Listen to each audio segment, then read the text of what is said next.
محترم صدر، محترم وائس چانسلر صاحب، محترم اساتذہ و مہمان، السلام علیکم ورحمۃ اللہ وبرکاتہ۔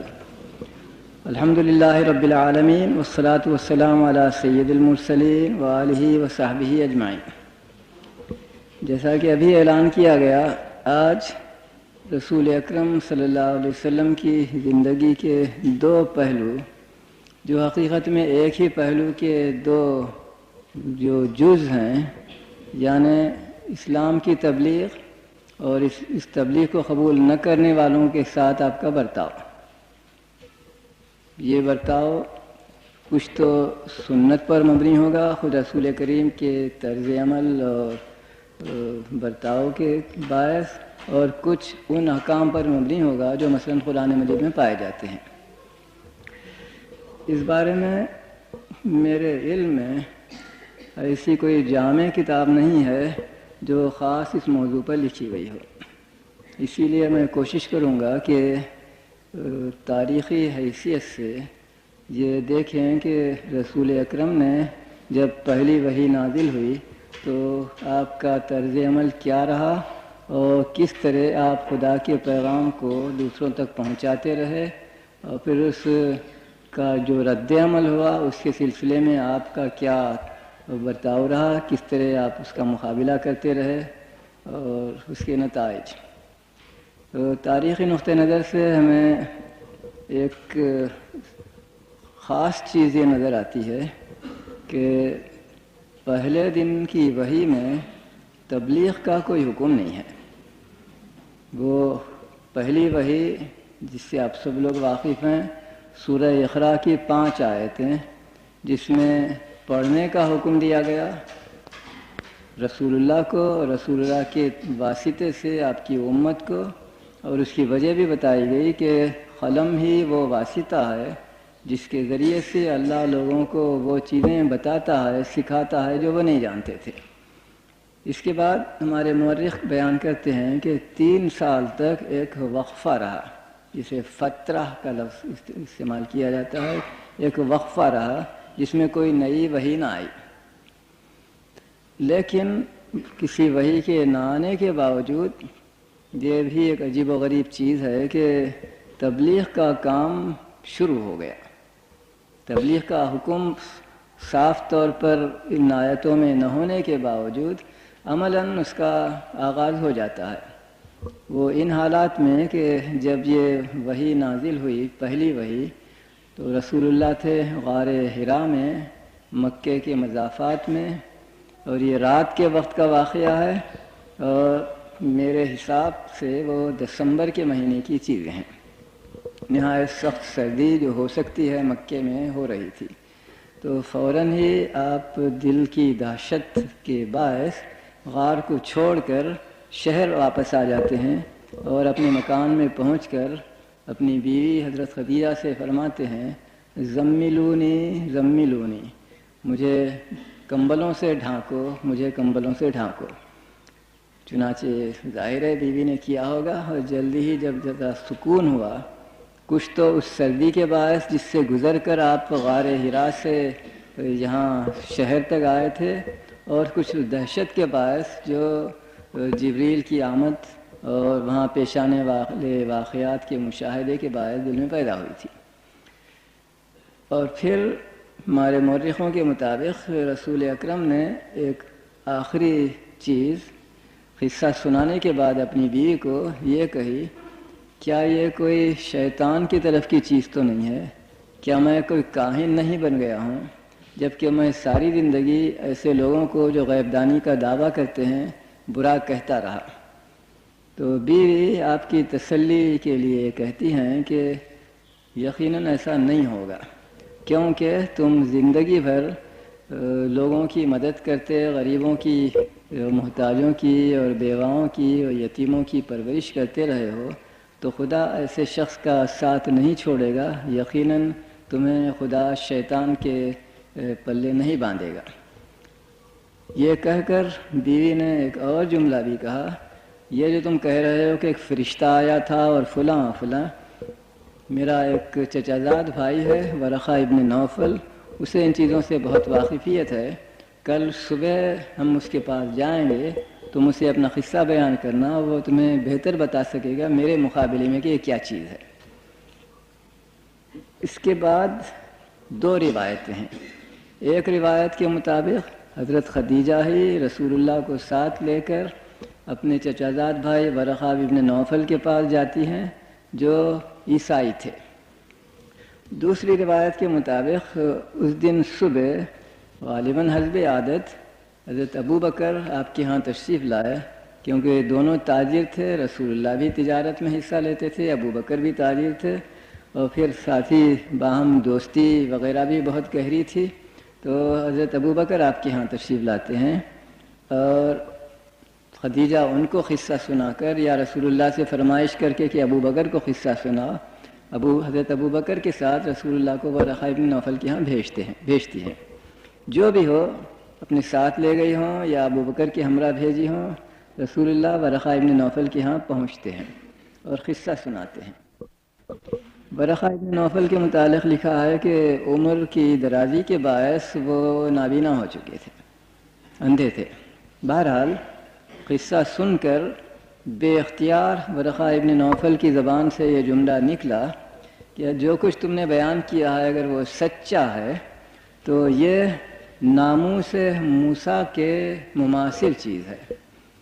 میں ابھی اس کی تشریح کروں گا، اور اگر میں زندہ رہا اس وقت تک جب کہ تمہاری قوم تمہارے ساتھ بدسلوکی کرے گی اور تمہیں اپنے شہر سے نکال دے گی، تو اس وقت میں تمہارا ساتھ دیتا اور تمہاری مصیبتوں کو دور کرنے کی کوشش کرتا۔ تو ناموس کے لفظ پر آنے سے پہلے اس آخری حصے کی میں تکمیل کرتا ہوں۔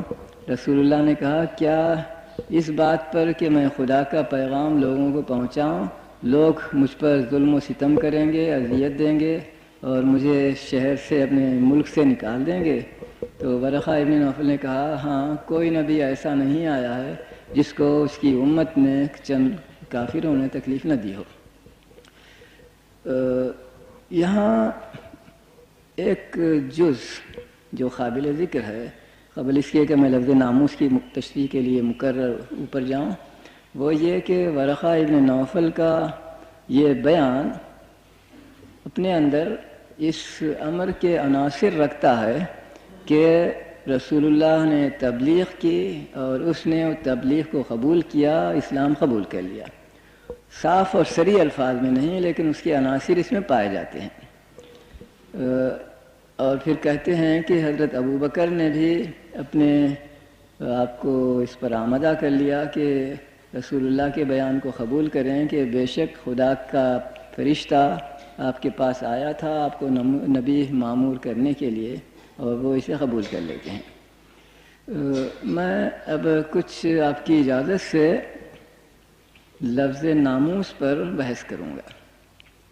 عام طور پر اردو میں بھی یہ لفظ ہے ناموس کا عزت کے معنی میں، اور ظاہر ہے کہ وہ معنی اس کانٹیکس میں سیاق و سباق میں پھپتے نہیں۔ حضرت موسیٰ کی عزت کے مماثل ہے، کوئی خاص معنی اس میں نظر نہیں آتے۔ ہمارے بعض مفسر یہ کہتے ہیں کہ ناموس کے معنی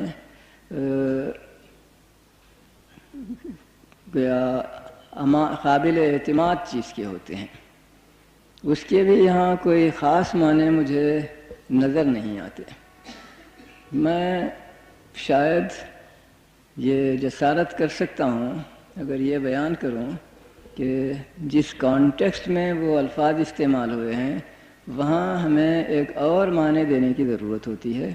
ورقہ ابن نوفل کے متعلق میں بھی بیان کر چکا ہوں کہ وہ عیسائی ہو چکی تھے، اور یہ بھی بیان کیا جاتا ہے جیسا کہ بخاری کی حدیثوں میں ہے کہ انہیں سریانی زبان آتی تھی، اور سریانی زبان سے انہوں نے انجیل کا ترجمہ عربی زبان میں کیا تھا، اور عربی میں اس کا ترجمہ لکھا بھی تھا۔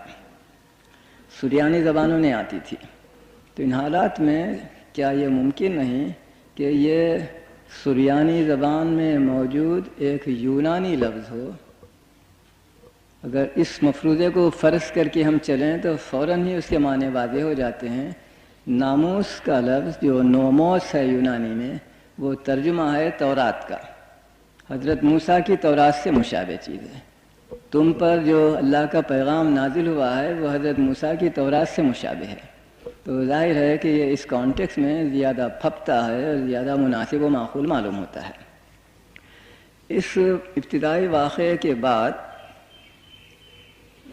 یہ کہنا مشکل ہے کہ رسول اکرم صلی اللہ علیہ وسلم نے کیا کیا تھا بجز مفروضات کے۔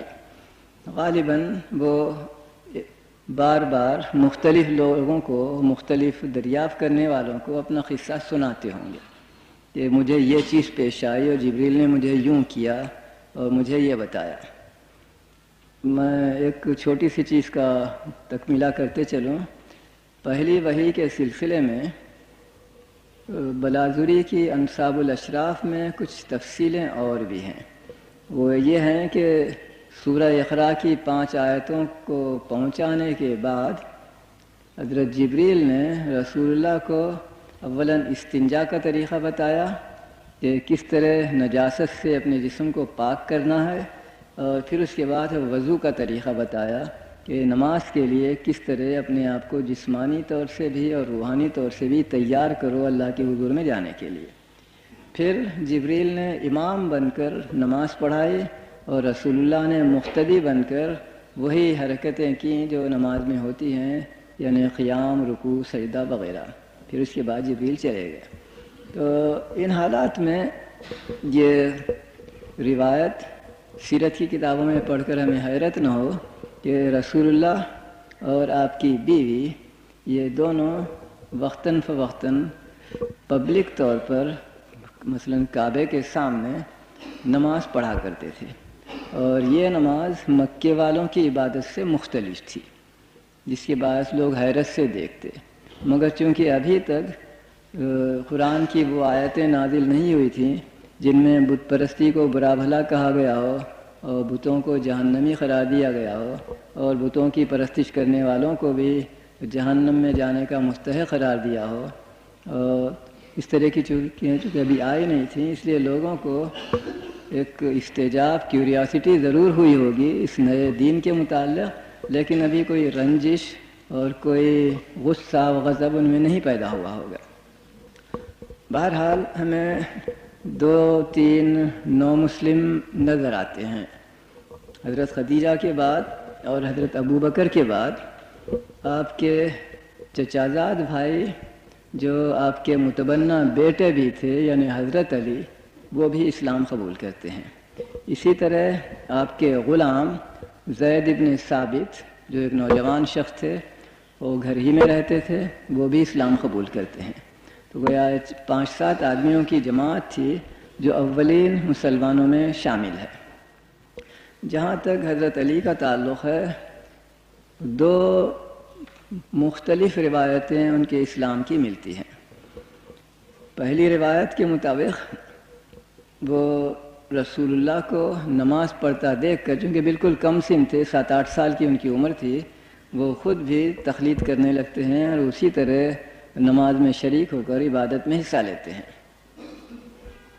اور رسول اللہ اس سے منع نہیں کرتے، اور اس طرح وہ اپنے آپ کو رسول اللہ کا پیرو بناتے ہیں، اسلام قبول کر لیتے ہیں۔ ایک اور روایت یہ ہے کہ جو غالباً ذرا بات کی ہوگی، وہ یہ کہ رسول اللہ اور حضرت ختیجہ کعبے کے سامنے جا کر نہیں بلکہ چھپ کر کسی مقام پر شہر کے باہر کسی صحرا میں یا کسی پہاڑ کی گھاٹی میں نماز پڑھا کرتے تھے۔ حضرت علی نے کئی بار دیکھا کہ یہ دونوں چھپ کر گھر سے چلے جاتے ہیں تو پیچھے پیچھے ٹوہ میں جاتے ہیں، اور جب دیکھا کہ وہ نماز پڑھ رہے ہیں تو وہ بھی وہاں کھڑے رہتے ہیں، پھر پوچھتے ہیں نماز کے اختتام پر یہ کیا چیز ہے، اور جب رسول اللہ نے بتایا کہ یہ اللہ کا حکم ہے، میں اللہ کا نبی ہوں، تو وہ اپنا اسلام قبول کرتے ہیں۔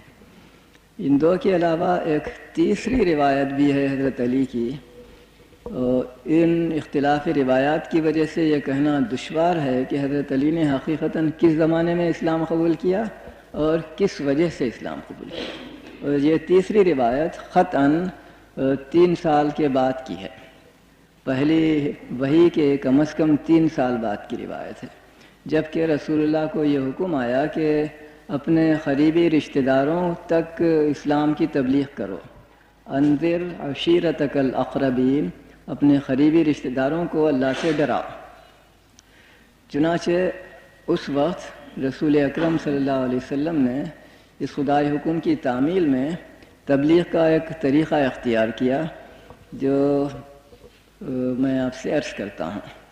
حضرت علی کو حکم دیا کہ بازار جا کر فلاں فلاں چیزیں خریدو، اور ان چیزوں کی مدد سے بیوی نے ایک ضیافت کی تیاری کی۔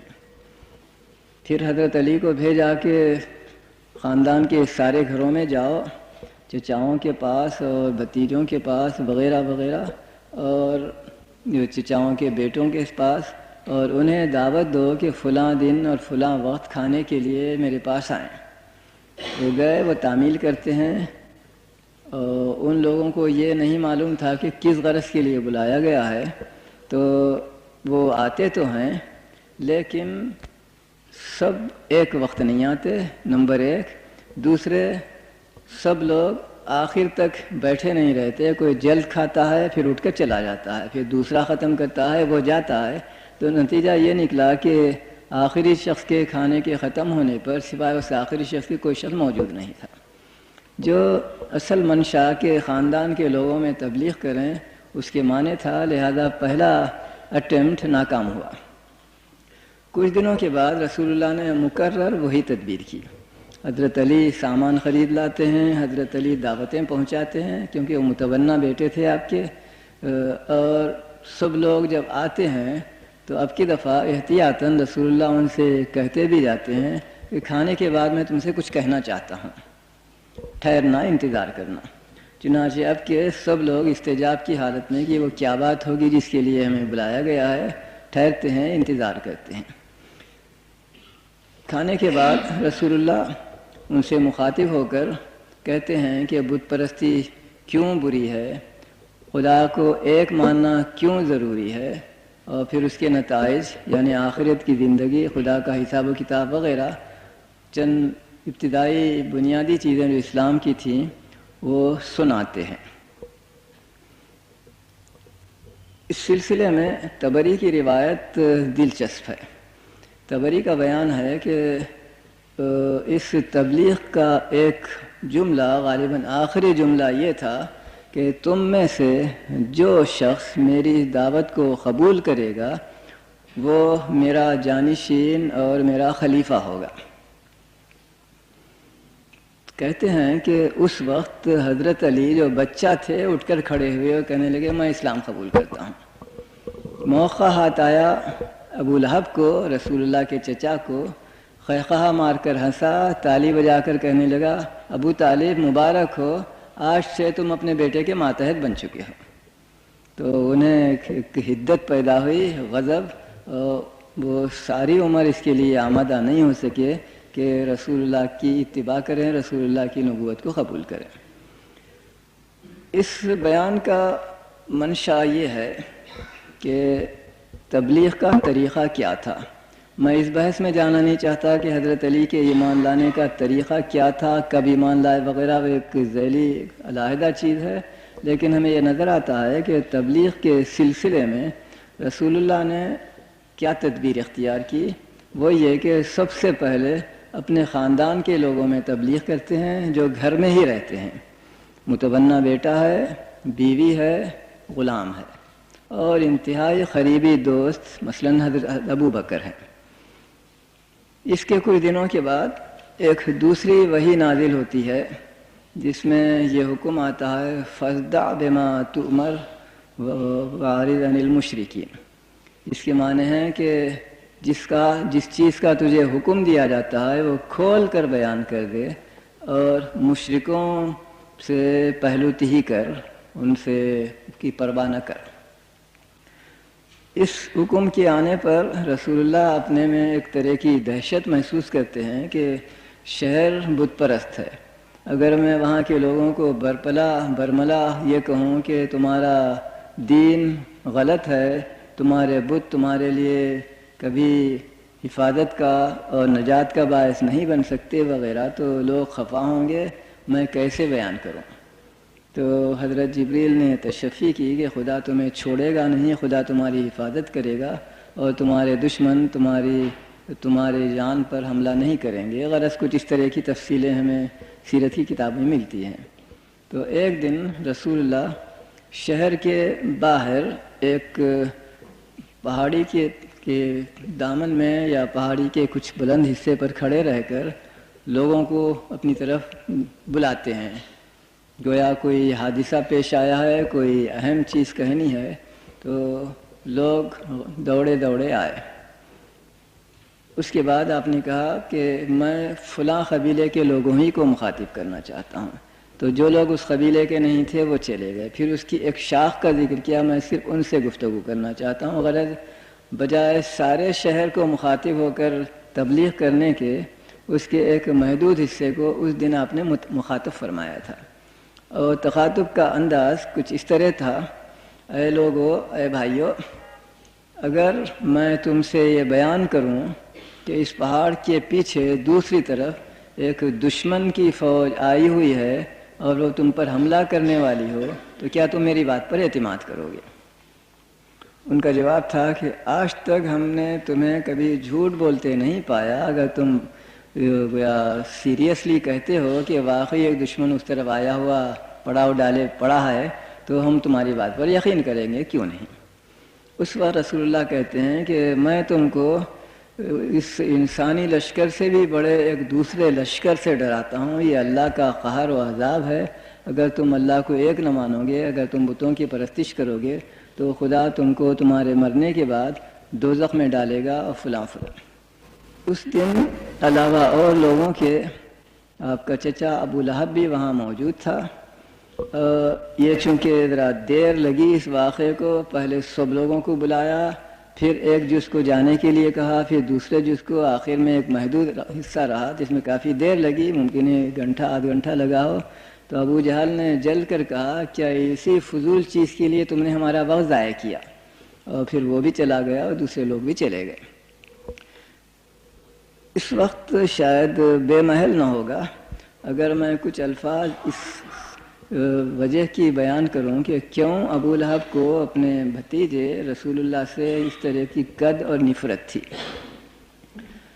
بلاذری ہی نے انصاب الاشراف میں اس کا ایک واقعہ بیان کیا ہے جو ممکن ہے نفسیاتی نقطہ نظر سے اس کا حل ہو، اس سوال کا جواب ہو۔ لکھا ہے کہ رسول اللہ بچے تھے ایک دن، اور گھر میں دو بھائی یعنی ابو لہب اور ابو طالب کسی بات پر دونوں لڑ پڑے۔ اولاً ابو لہب نے اپنے بھائی کو زمین پر پٹکا اور سینے پر چڑھ کر تماچے لگائے۔ اس کو دیکھ کر رسول اللہ، جو ان دنوں ابو طالب کی کفالت میں تھے، دادا کی وفات ہو چکی تھی، دوڑے ہوئے آتے ہیں اور ابو لہب کو ابو طالب کی پیٹھ پر سے ڈھکیل کر ہٹاتے ہیں، اور اس طرح ابو طالب کو موقع ملتا ہے کہ اٹھ کھڑے ہوں۔ اب وہ ابو لہب کو زمین پر پٹکتے ہیں، اس کے پیٹ پر چڑھ کر اپنا بدلہ لیتے ہیں اور اسے تماچے لگاتے ہیں۔ اس وقت رسول اللہ نے کچھ نہیں کیا، چپ رہے، کھڑے رہے۔ ابو لہب جل کر کہنے لگا، اے محمد، ابو طالب بھی تیرا چچا ہے، میں بھی تیرا چچا ہوں، تب تو اس نے ابو طالب کی مدد کی، اب میری مدد کو تو کیوں نہیں آتا؟ خدا کی قسم، کبھی میرا دل تجھ سے محبت نہیں کرے گا، میرا دل کبھی تجھ سے محبت نہیں کرے گا، میرا دل کبھی تجھ سے محبت نہیں کرے گا۔ ایک چھوٹا سا واقعہ اس میں ہے، ابو بلاذری کی انصاب الاشراف میں۔ نفسیاتی نقطہ نظر سے میں سمجھتا ہوں جو لوگ جتنے زیادہ حساس ہوتے ہیں اتنا ہی وہ چھوٹی چیز کا تاثر لیتے ہیں اور اتنا ہی ان کے دلوں میں اس کا اثر دیر پا ہو سکتا ہے۔ تو ممکن ہے یہ وجہ تھی، ابتدائی وجہ، معمولی سی وجہ، جس کی بنا پر ابو طالب کو رسول اللہ سے نفرت پیدا ہو گئی، باوجود کہ وہ حقیقی چچا تھا اور کبھی اپنے بھتیجے کے دین کو، رسول اللہ کے دین کو قبول کرنے کے لیے وہ آمادہ نہ ہوا، چنانچہ اس کو اسلام کے انتہائی شدید دشمنوں میں سے ایک قرار دیا جاتا ہے۔ ان ابتدائی کوششوں کے بعد سارے شہر میں خبر پھیل گئی کہ محمد صلی اللہ علیہ وسلم نبوت کا دعویٰ کر رہے ہیں. یہ دعویٰ کرتے ہیں کہ ہمارے آبا و اجداد کا دین غلط ہے، لغو ہے، اور جن چیزوں کی ہم پرستش کرتے ہیں بت، وہ بھی جہنم میں جائیں گے اور ہم بھی جہنم میں جائیں گے. تو اس طرح رفتہ رفتہ آپ کے خلاف نفرت شدید سے شدید تر ہوتی چلی گئی، اور جلدی ہی وہ نوبت آ گئی کہ شہر کی حکومت نے، شہر کے سربراہدہ لوگوں نے رسول اللہ کو اس سے بھی منع کر دیا کہ کچھ کہے بغیر امن و امان کی حالت میں خانہ کعبہ کے سامنے آ کر اپنے طرز کی عبادت کریں. چنانچہ اس کے بعد سے رسول اللہ یا تو اپنے مکان میں نماز پڑھتے یا گھر سے باہر کسی جنگل صحرا میں جا کر وہاں عبادت کیا کرتے. لیکن گفتگو اور چھیڑخانی اگر آپ اسے کہیے تو اس میں کمی نہیں ہوئی. لوگ آپ سے آتے، آپ سے بحث کرتے. نمبر 1، لوگ آپ کو طرح طرح کی تکلیفیں دیتے. ان میں آپ کا چچا ابو لہب بھی پیش ہے. چنانچہ وہ اس شہر میں جہاں ابھی رات کو روشنی کا کوئی انتظام نہیں تھا، رات کے وقت یہ معلوم کر کے کہ رسول اللہ جب سب لوگ سو جاتے ہیں تو اس وقت چھپ کر خانہ کعبہ کے سامنے آتے ہیں، وہاں اپنے طرز کی عبادت کرتے اور نماز پڑھتے ہیں. تو اس موقع کو وہ تاکتا رہتا اور کانٹے کی خاردار درختوں کی شاخیں اس مقام پر لا کر ڈالتا جہاں سے رسول اللہ کو گزرنا ہوتا اپنے مکان تک جانے کے لیے، اور خود مکان کی دہلیز وغیرہ پر گندگی اور غلاظت لا کر ڈالا کرتا تھا. یہ طریقے تھے جس کے باعث رسول اللہ کو اپنے پیام کے پہنچانے میں دشواری ہوتی رہی، لیکن آپ نے ہمت نہیں آ رہی، اس کا سلسلہ برابر جاری رکھا.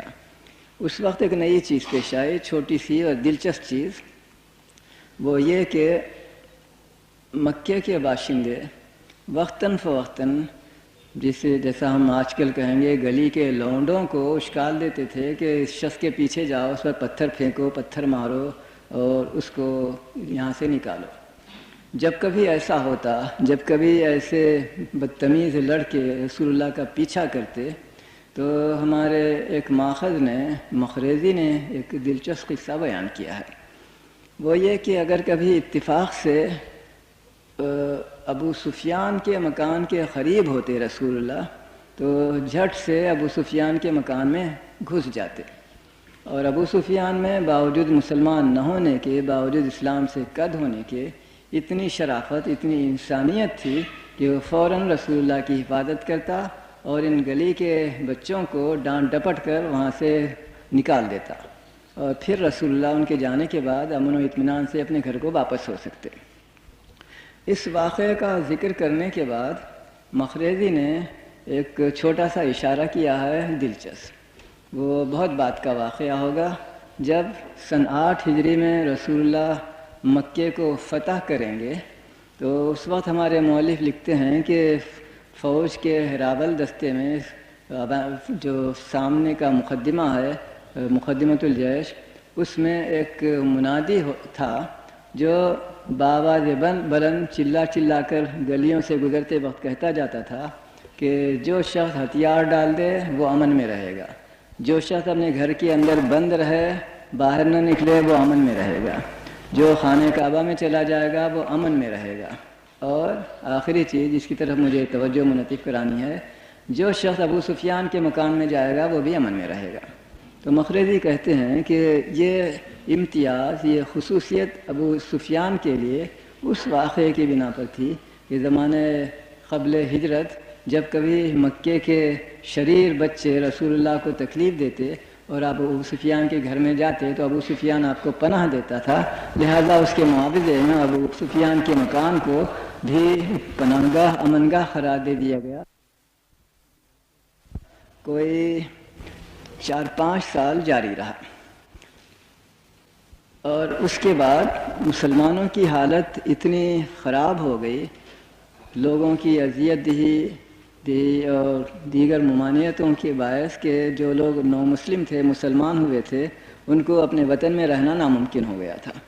تو رسول اللہ کی اجازت سے یہ لوگ ہجرت کر کے حبشہ چلے جاتے ہیں۔ وہاں ایک چھوٹی سی دلچسپ چیز قابل ذکر ہے، ان کو حبشہ جاتے وقت رسول اللہ یہ کہہ کر اجازت دیتے ہیں کہ اس ملک میں یعنی حبشہ میں جہاں نجاشی ایک عیسائی بادشاہ حکمران تھا، کہتے ہیں اس ملک میں ایک ایسا بادشاہ حکومت کرتا ہے جس کے ہاں کسی پر ظلم نہیں ہوتا، وہ حق کا ملک ہے۔ یہ بڑی تعریف تھی جو نجاشی کی گئی تھی۔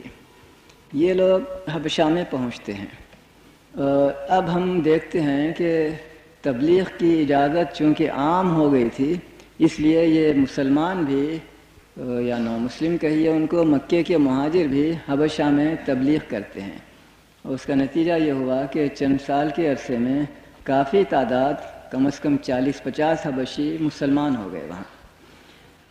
لیکن اس سلسلے میں دشواریاں بھی انہیں پیش آئیں۔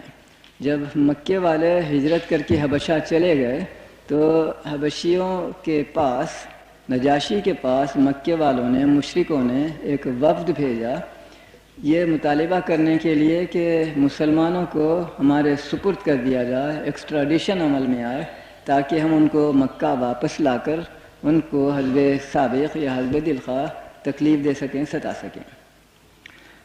رسول اللہ کا بیان کہ وہاں ایک عادل بادشاہ حکمرانی کرتا ہے، اس کا ثبوت ملتا ہے۔ نجاشی نے صرف مطالبے کی بنا پر فیصلہ کرنا مناسب نہیں خیال کیا، فوراً مسلمانوں کو بلا بھیجا کہ تمہارے متعلق یہ الزام لگایا جاتا ہے کہ تم اپنے شہر میں فتنہ فساد کرتے رہے ہو، اور وہاں کے تعاقب سے بچنے کے لیے، وہاں کی سزادیوں سے بچنے کے لیے تم یہاں آ کر پناہ گزین ہو گئے ہو، تو تمہارا کیا جواب ہے؟ اس وقت رسول اللہ کے چچا زاد بھائی جعفر طیار جواب دیتے ہیں۔ قبل اس کے کہ میں اس کا ذکر کروں، ایک استنباط میں آپ سے بیان کرتا ہوں جس کی صراحت ہمیں تاریخ میں نہیں ملتی۔ رسول اللہ کے مکتوبات میں ایک مکتوب ہمیں ایسا ملتا ہے جو نجاشی کے نام ہے، اور اس کے الفاظ یہ ہیں کہ میں اپنے چچا زاد بھائی جعفر کو تیرے پاس بھیج رہا ہوں، جب وہ تیرے پاس پہنچے تو اس کو اور اس کے ساتھیوں کو کا استقبال کر اور ان کے ساتھ اچھا برتاؤ کر، اور اس بارے میں ایسی ہٹ دھرمی یا کچھ اس طرح کے الفاظ ہیں نہ دکھا جو شایان شان نہیں ہے۔ طبری میں یہ خط موجود ہے، اور اس میں یہ تفصیل نہیں ہے کہ خط کب بھیجا گیا، بلکہ کانٹیکس یہ بتاتا ہے کہ وہ سن 7 ہجری کا خط ہے۔ لیکن جیسا میں نے عرض کیا کہ یہ ناممکن نظر آتا ہے۔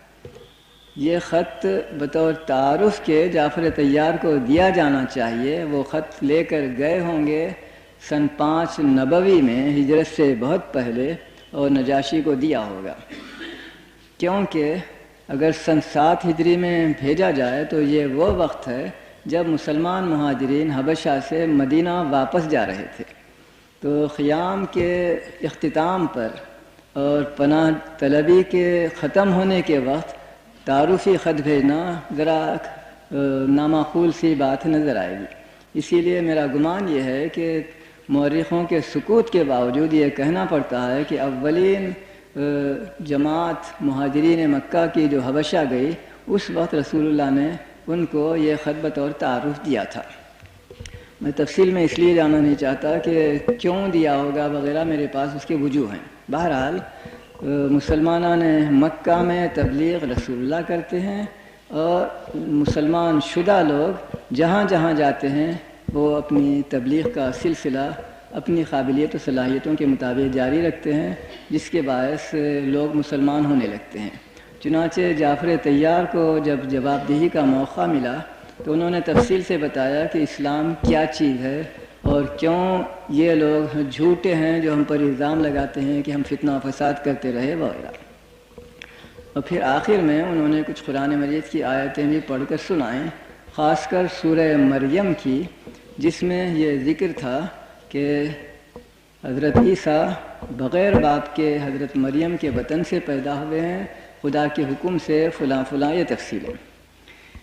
اس کو سن کر ہمارے مورخوں کا بیان ہے کہ نجاشی نے اپنے سامنے سے تخت پر یا زمین پر سے ایک تنکا اٹھایا، گھاس کا چھوٹا سا ٹکڑا، اور یہ کہا کہ اس نے ابھی آیتیں پڑھ کر جو قصہ بیان کیا حضرت عیسیٰ کا، حضرت عیسیٰ اس سے اتنا برابر بھی زیادہ نہیں ہے۔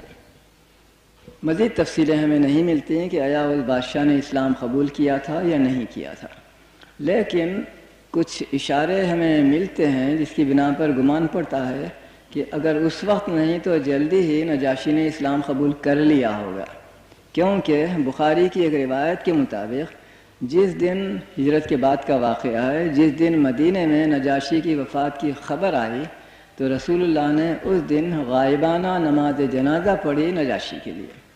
تو ظاہر ہے کہ رسول اللہ کسی غیر مسلم کے لیے نماز جنازہ نہیں پڑھ سکتے، تو توقع گمان کرنا چاہیے کہ نجاشی نے اسلام قبول کر لیا تھا اور اس کی اطلاع بھی رسول اللہ کو بھجوا دی تھی۔ یہ چند ابتدائی چیزیں ہیں جو تبلیغ کے سلسلے میں ہمیں ملتی ہیں، اور پھر اس کے بعد کچھ مشکل تر چیزوں سے رسول اللہ کو سابقہ پڑتا ہے۔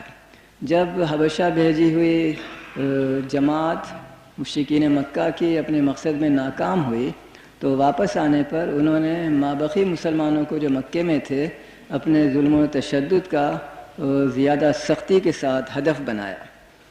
علاوہ اور چیزوں کے اس وقت انہوں نے ایک قرارداد منظور کی کہ رسول اللہ اور آپ کے خاندان کے لوگوں سے نہ کوئی شخص نکاح بیاہ کے تعلقات رکھے، نہ بیٹی دے ان سے، نہ بیٹی لے ان کی، نہ انہیں کوئی چیز فروخت کرے تجارتی، نہ ان کی دکانوں سے اپنی کوئی چیز خریدے، حتیٰ کہ ان سے کوئی بات چیت بھی نہ کرے۔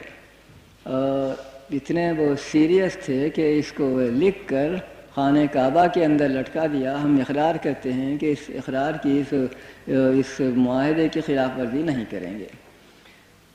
یہ بائیکاٹ کئی سال تک جاری رہا اور اس کے نتیجے کے طور پر کئی مسلمان مر بھی گئے، بہت سے مسلمان اتنی تکلیفیں اٹھاتے رہے کہ اس کو یاد بھی کرنے سے ہمیں رونگٹے کھڑے ہو جاتے ہیں۔ بالآخر وہ بائیکاٹ ختم ہوتا ہے، جس کی تفصیلوں میں اس وقت جانا نہیں چاہتا، لیکن دلچسپ انداز میں اس کے بعد رسول اللہ شہر میں واپس آتے ہیں، اور یہ دیکھ کر کہ اب شہر کے باشندوں سے بات چیت کرنی ناممکن ہو گئی ہے، اسلام کی دعوت کو قبول کرنے کے لیے تیار نہیں ہے، تو تبلیغ کے سلسلے میں ایک نئی تدبیر آپ کے ذہن میں آتی ہے۔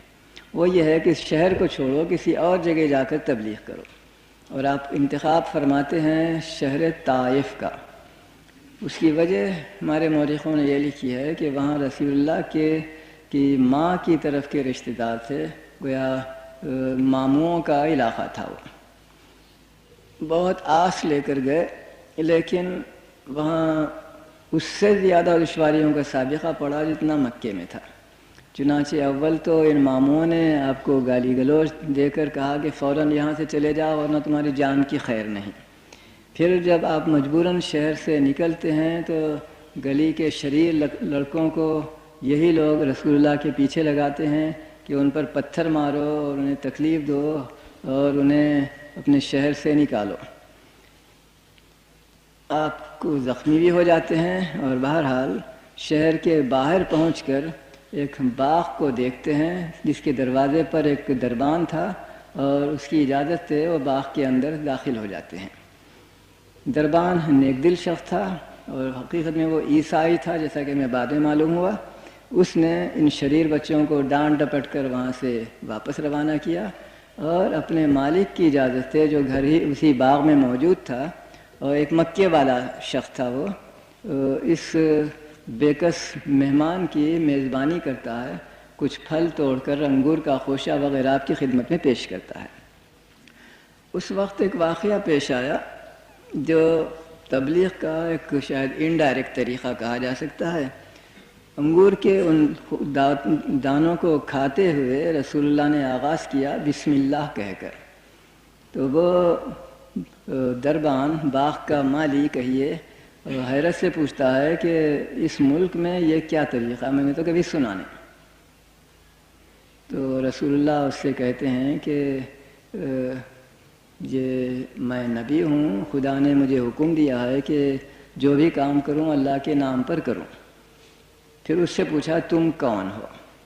تو اس نے کہا میں عیسائی ہوں اور میرا وطن تھا نینوا کا شہر، آج کل جو شہر موصل ہے وہاں پر میں رہتا تھا۔ مصیبت آئی، گرفتار ہو کر آیا، بکا اور غلام کی حیثیت سے میں یہاں کام کرتا ہوں۔ تو رسول اللہ نے کہا کیا تم اسی شہر کے باشندے ہو جہاں میرا بھائی یونس رہا کرتا تھا، حضرت یونس علیہ السلام؟ تو بے اختیار وہ عیسائی آپ کے قدموں کو بوسہ دیتا ہے اور کہتا ہے تمہیں کیسے معلوم ہوا کہ وہاں یونس نبی رہا کرتے تھے؟ کچھ اس طرح کی گفتگو ہوتی ہے، اور پھر اس کے بعد آپ وہاں سے رخصت ہوتے ہیں اور مدینے کی طرف، مکے کی طرف واپس جاتے ہیں۔ تھوڑی دور آگے جا کر جب آپ تھک گئے تو ٹھہر جاتے ہیں، رات کا وقت ہے اور نماز میں مشغول ہوتے ہیں۔ اس نماز کے بعد ایک دل کے دکھ کی گویا دعا آپ کرتے ہیں جو واقعی آج بھی ہم پڑھیں تو ہمارے دل پر اس کا بڑا اثر ہوتا ہے۔ اس دعا کے الفاظ کم و بیش اس طرح ہیں کہ اے اللہ، میں تیرے احکام کی تعمیل کرتا رہا ہوں، میں تجھ سے اس حیثیت سے دعا کرتا ہوں کہ تو مصیبت زدوں کی مدد کرتا ہے، تو غریبوں کی مدد کرتا ہے، تو اور لوگوں کے پر رحم کرتا ہے جو رحم کے مستحق ہیں۔ اس طرح کے کچھ الفاظ ابتدائی کہہ کر پھر آپ کا یہ جملہ زبان سے نکلتا ہے، یہ ساری مصیبتیں اور ناکامیوں کے باوجود یہ ساری مصیبتیں میں برداشت کرنے کے لیے تیار ہوں اور اپنے مشن کو جاری رکھوں گا اگر تو مجھ سے خفا نہیں ہے، تو مجھ پر ناراض نہیں ہے۔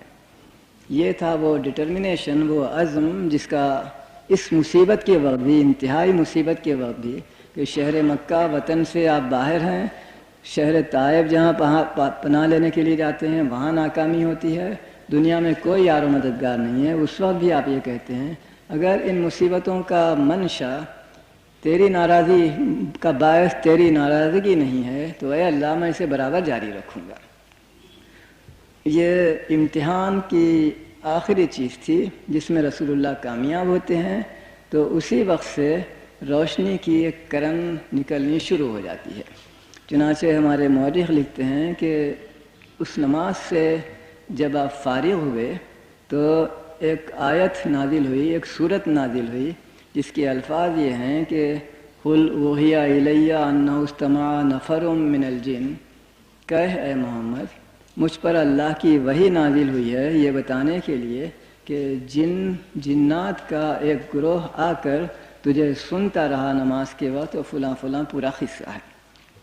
یہ الفاظ کہ مجھ پر وحی کی گئی ہے کہ جنوں کا ایک گروہ مجھے سن رہا تھا، اس سے میں تو یہ نتیجہ نکالتا ہوں کہ رسول اللہ نے ان کو نہ دیکھا نہ ان کے وجود کو محسوس کیا۔ جب تک خدا نے اطلاع نہ دی آپ کو اس کی اطلاع نہیں ہوئی۔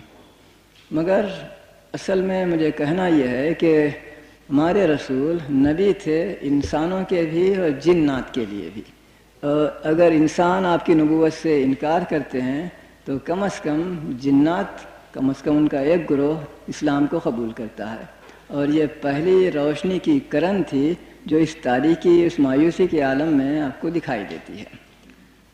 پھر آپ آہستہ آہستہ مکہ واپس ہوتے ہیں پیدل، اور اب ایک نئی مصیبت، وہ مصیبت یہ ہے کہ شہر مکہ سے باہر چلے جانے کے باعث آپ کی قومیت، سٹیزن شپ ختم ہو گئی۔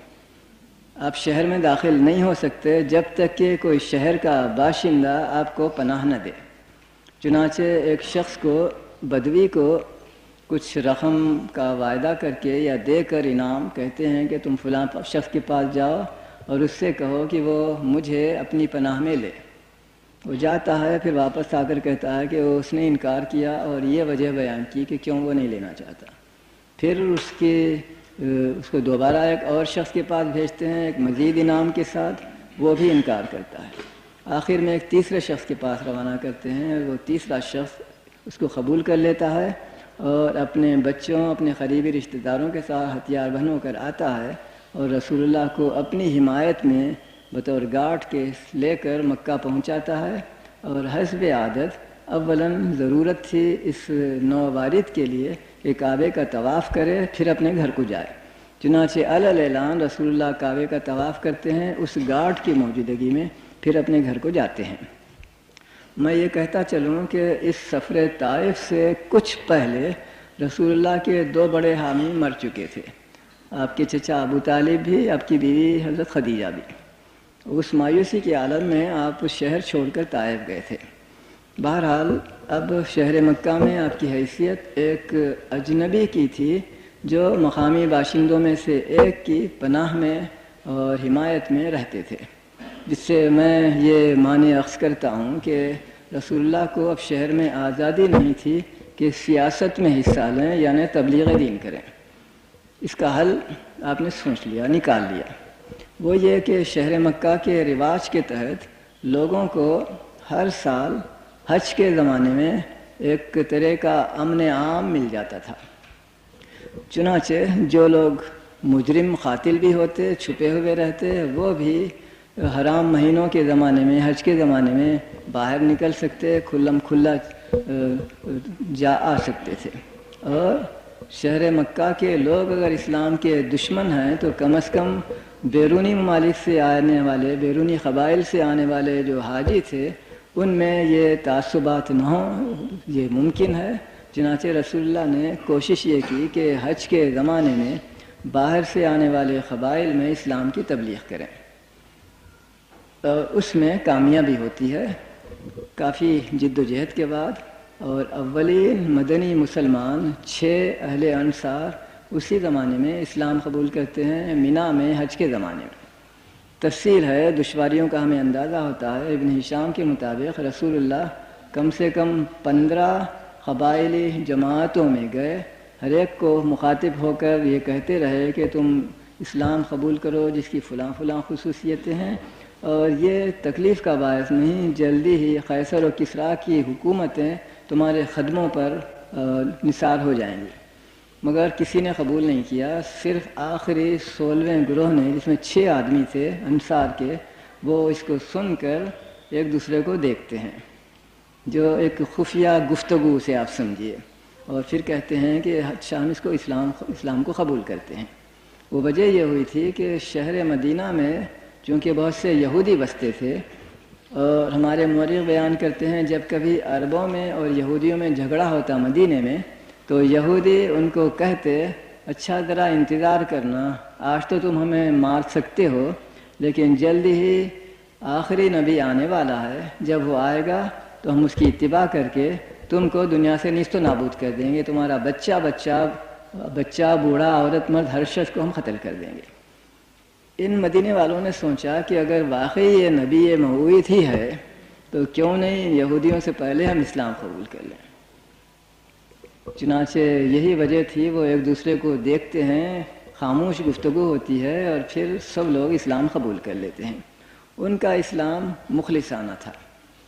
چنانچہ مدینہ پہنچ کر وہ اسلام کی تبلیغ کرتے ہیں اور اس میں انہیں کامیابی بھی ہوتی ہے، اور 1 سال بعد اسی امن کے زمانے میں، حرام مہینوں میں، حج کے زمانے میں مدینے سے 12 آدمی مکہ آتے ہیں، رسول اللہ کے ہاتھ پر بیعت کرتے ہیں۔ اس بیعت کے بعد ہمیں چند عناصر ایسے نظر آتے ہیں جو دلچسپ ہیں۔ رسول اللہ نے ان 12 آدمیوں کو، جو 12 مختلف قبیلوں کے نمائندہ تھے، اپنی طرف سے ان قبیلوں میں نائب یا سردار مامور کیا۔ اس میں ایک طرف تو ہمیں یہ نظر آتا ہے کہ رسول اللہ کی طبیعت میں تنظیم تھی اور وہ مسلمانوں میں ایک نظام مرکزی پیدا کرنا چاہتے تھے۔ دوسری طرف اس کو رسول اللہ نامزد کرتے ہیں، جس کے معنی ہے کہ وہ سردار بحق خود نہیں ہے بلکہ ایک برتر اقتدار کی طرف سے اس کو سردار مامور کیا گیا ہے، وہ اس کے ماتحت ہے۔ جو کسی کو نامزد کرتا ہے وہی اس کو معزول بھی کر سکتا ہے. غرض یہ ہے کہ کچھ سیاسی امپلیکیشن اس کے اندر ہیں. اس نامزدگی کے بعد وہی لوگ رسول اللہ سے فرمائش کرتے ہیں کہ ہمیں ایک معلم دو جو اسلام سے ہماری مقابلے میں زیادہ واقف ہو اور مدینہ پہنچ کر وہ ہمیں دین بھی سکھائے اور تبلیغ بھی کرے. رسول اللہ نے مصعب بن عمیر کو روانہ کیا جو ایک بہت ہی مخلص مسلمان تھے اور نظر آتا ہے کہ وہ نفسیات کے بڑے ماہر تھے اور انہیں لوگوں کو اسلام پر آمادہ کرنے کی بڑی غیر معمولی صلاحیتیں تھیں. چنانچہ لکھا ہے کہ انہیں اس میں بہت ہی شاندار کامیابی ہوئی. 20 لوگ مسلمان ہوتے گئے حتیٰ کہ انتہائی اجڑ لوگ بھی اسلام قبول کرتے گئے.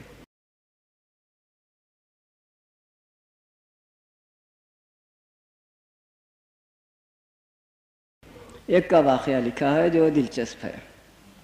ایک دن وہ ایک باغ میں جا کر وہاں کے لونڈی غلاموں بچوں کے سامنے کچھ تقریر شروع کی، یعنی اسلام کی دعوت.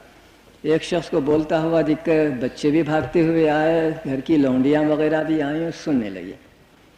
تو مالک کو جو یہ نظارہ، یہ تماشا نظر آیا، برا لگا. اس نے ایک آدمی کو بھیجا، جاؤ اس کو ڈانٹ کر یہاں سے نکالو کہ ہمارے باغ میں بلا اجازت آ کر اس طرح فتنہ فساد نہیں کرنا چاہیے. وہ شخص، وہ قریبی رشتہ دار پہلے ہی سے مسلمان ہو چکا تھا. اب اس نے بہانہ کیا اور جا کر کہا میں نے اسے بہت ڈانٹا، وہ مانتا نہیں، وہ میری بات نہیں مانے گا، تم ہی جا کر اسے یہاں سے نکالو. مگر اصل میں منشا یہ تھا کہ یہ سردار جو اجڑ طبیعت کا ہے وہ بھی ذرا اسلام کی باتیں سنے اور اس شخص کی زبان سے سنے جس کے پاس جادو ہے کہ وہ ہر شخص کو بے بس کر دیتا ہے اور وہ مسلمان ہو جاتا ہے. چنانچہ وہ سردار آتا ہے ایک نیزہ لیے ہوئے، بہت ہی دھوم دھام سے ہلاتے ہوئے، جاؤ نکلو یہاں سے ورنہ میں تمہیں مارتا ہوں، تمہیں قتل کرتا ہوں وغیرہ. یہ تھے بہت ہی دلچسپ آدمی مصعب بن زبیر. اس کا بجائے گھبرانے کے مسکراہٹ سے استقبال کرتے ہیں اور کہتے ہیں کہ ایک لفظ کی اجازت چاہتا ہوں کہنے کی. وہ یہ ہے کہ یہ معلوم کیے بغیر کہ میں کیا کہہ رہا تھا تم مجھے یہاں سے نکالنا چاہتے ہو. مناسب کیا یہ نہیں ہوگا کہ پہلے سنو کہ میں کیا کہہ رہا ہوں اور پھر اس کے بعد تمہیں اختیار ہے، تم کہو کہ چلے جاؤ، میں چلا جاؤں گا بغیر کسی مخالفت اور جھگڑے کے. تو وہ وحشی شخص، اگر میں کہوں اجڑ شخص، کہتا ہاں بات تو ٹھیک ہے. چنانچہ اپنے نیزے کو زمین میں گاڑ کر وہ بیٹھ جاتا. اچھا کہو کیا کہتے ہو. انہوں نے حسب عادت قرآن مجید کی ایک سورت کی تلاوت شروع کی. شروع میں اسے سکون ملا، اس شخص کو چہرے کا جو جوش تھا وہ کم ہوتا ہوا نظر آیا. پھر چہرے پر روشنی کی شعاعیں نکلنے لگیں. پھر خبر اس کے کہ سورت کی تلاوت ختم ہوتی ہے، پوچھتا ہے کہ لوگ کس طرح مسلمان ہوتے ہیں. چنانچہ وہ مسلمان ہو جاتا ہے فوراً اور پھر اپنی عادت کے مطابق اسی اجڑ شخص کی شخصیت کا مظاہرہ کرتے ہوئے نیزہ اٹھاتے ہیں، پھر بڑے زور سے ہلاتے ہوئے گھر کے اندر پہنچتے ہیں. آؤ سب لوگ میرے پاس. چنانچہ عورتیں بھی، بچے بھی، غلام بھی سب بھاگتے ہوئے آتے ہیں. حضور کیا قصہ ہے؟ میں کون ہوں؟ ہمارے سردار، ہمارے سب سے عقل مند آدمی، غلط جو طریقہ ہو سکتا ہے ادب کا وہ اظہار کرتے ہیں. اچھا میرا حکم ہے کہ تم سب فوراً مسلمان ہو جاؤ ورنہ تم مجھ سے زیادہ کوئی دشمن نہیں پاؤ گے، اسی نیزے سے میں تم سب کو ماروں گا. چنانچہ پورا خاندان اس طرح مسلمان ہو جاتا. جب سردار مسلمان ہو تو ظاہر ہے کہ سردار کے ماتحت لوگوں کا مسلمان ہو جانا آسان ہوتا ہے، خاص کر اس پرانے زمانے میں. یہ تھے مختلف طریقے جو ہمیں اسلام کے پھیلنے کے نظر آتے ہیں. رسول اللہ کا طرز عمل، رسول اللہ پر ایمان لانے والوں کا طرز عمل، اور یہ چیزیں ہمیں رسول اللہ کی زندگی کے آخر تک نظر آتی رہیں گی. میرے لیے یہ ممکن نہیں ہے کہ ان کی ساری تفصیلیں آپ سے بیان کروں. 2 مثالیں آپ کو دے کر اس جز کو میں ختم کروں گا. ایک دن رسول اللہ کے مکان میں ایک اجنبی آتا ہے اور مہمانداری چاہتا ہے. چنانچہ رسول اللہ اس کو کھانے کو بھی دیتے ہیں اور رات گزارنے کے لیے ایک کمرہ بھی دیتے ہیں. اور الصبا وہ شخص جو دشمنی کی بدنیتی کے ساتھ ہی وہاں آیا تھا، کمرے میں بستر پر غلاظت کر کے الصبا تڑکے سے خبر اس کے کہ اور لوگ بیدار ہوں اٹھ کر چلا جاتا ہے۔ صبح ہوئی، رسول اللہ وہاں آئے، غلاظت دیکھی تو اس غلاظت کو اپنے ہاتھ سے دھویا اور بستر کو پاک صاف کیا، اور پھر دیکھا کہ وہ شخص جاتے ہوئے بھول کر اپنی تلوار وہیں چھوڑ گیا ہے۔ کچھ دور جا کر اسے فکر ہوئی میری تلوار، آہستہ آہستہ آتا ہے، خیال ہے کہ ابھی لوگ سو رہے ہوں گے، میں تلوار کو پھر لے کر واپس چلا جاؤں گا، مگر اس نے دیکھا کہ رسول اللہ بیدار ہو چکے ہیں، اپنے ہاتھ سے اس کے بستر کو صاف کر رہے ہیں، اور قبل اس کے کہ اس کی توقع کے مطابق رسول اللہ اسے ڈانٹیں دھمکائیں، رسول اللہ اس سے کہتے ہیں تم اپنی تلوار بھول گئے تھے، تلوار رکھی ہے، لے لو۔ اس کا نتیجہ یہ ہوا وہ اشہد ان لا الہ الا اللہ اشہد ان محمد رسول اللہ کہہ کر مسلمان ہو جاتا ہے۔ یہ اور اس طرح کے طریقے ہمیں بتاتے ہیں کہ سختی کے وقت نرمی کرنا بعض وقت زیادہ مفید ہوتا ہے بجوز اس کے کہ سختی کا جواب سختی سے دیں۔ ایک اور واقعہ ملتا ہے، ایک جنگ کے سلسلے میں رسول اللہ تشریف لے جاتے ہیں، اب ان کی فوج کی آمد کی خبر سن کر دشمن بھاگ جاتا ہے۔ بھاگتا دور تو نہیں، پہاڑی علاقہ تھا، پہاڑ کے اوپر چڑھ کر کوئی درے میں کچھ اس وادی میں چلا جاتا ہے، اور اس دشمن قبیلے کا سردار پہاڑ کی چوٹی پر چڑھ کر دور سے تاکتا رہتا ہے کہ یہ فوج کیا کرتی ہے، اسے دیکھے۔ اس دن بارش ہوئی، چنانچہ بارش کی وجہ سے رسول اللہ اور آپ کے ساتھی تتر بتر ہو گئے، اور خود رسول اللہ ایک درخت کے نیچے لیٹ کر اپنا کرتا اپنی قمیص درخت کی شاخ پر لٹکا دیتے ہیں تاکہ وہ خشک ہو جائے، اور پھر لیٹ کر آرام فرمانے لگتے ہیں۔ دشمن جو اوپر سے تاک رہا تھا دیکھتا ہے کہ رسول اللہ تنہا ہیں، سوئے ہوئے ہیں، تو آتا ہے اور تلوار کھینچ کر چلا کر کہتا ہے، عربی طریقہ تھا کہ سوتے کو مارا نہیں جاتا، یہ شیولری کے خلاف ہے، اے محمد تجھے اب میرے ہاتھ سے کون بچائے گا؟ رسول اللہ صلی اللہ علیہ وسلم بہت ہی سکون کے ساتھ کہتے ہیں اللہ۔ اس لفظ کا اس پر اتنا رعب پڑا کہ ہاتھ میں تھرتھری پیدا ہوئی اور تلوار اس کے ہاتھ سے گر گئی۔ تلوار کو اب رسول اللہ خود اٹھا کر کہتے ہیں کہ اب تجھے میرے ہاتھ سے کون بچائے گا؟ وہ کہتا ہے کوئی نہیں۔ تو آپ اس کو اس کی تلوار واپس کرتے ہیں، جا میں تجھے معاف کرتا ہوں۔ وہ اس قدر متاثر ہوا اس مرحمت پر کہ فوراً کلمہ پڑھ کر مسلمان ہو جاتا ہے، اور کہتا ہے کہ میں اب اپنے قبیلے میں تبلیغ کروں گا اسلام کی۔ ایک اور واقعہ اس سلسلے میں ذکر کر کے میں اس بحث کو ختم کروں گا۔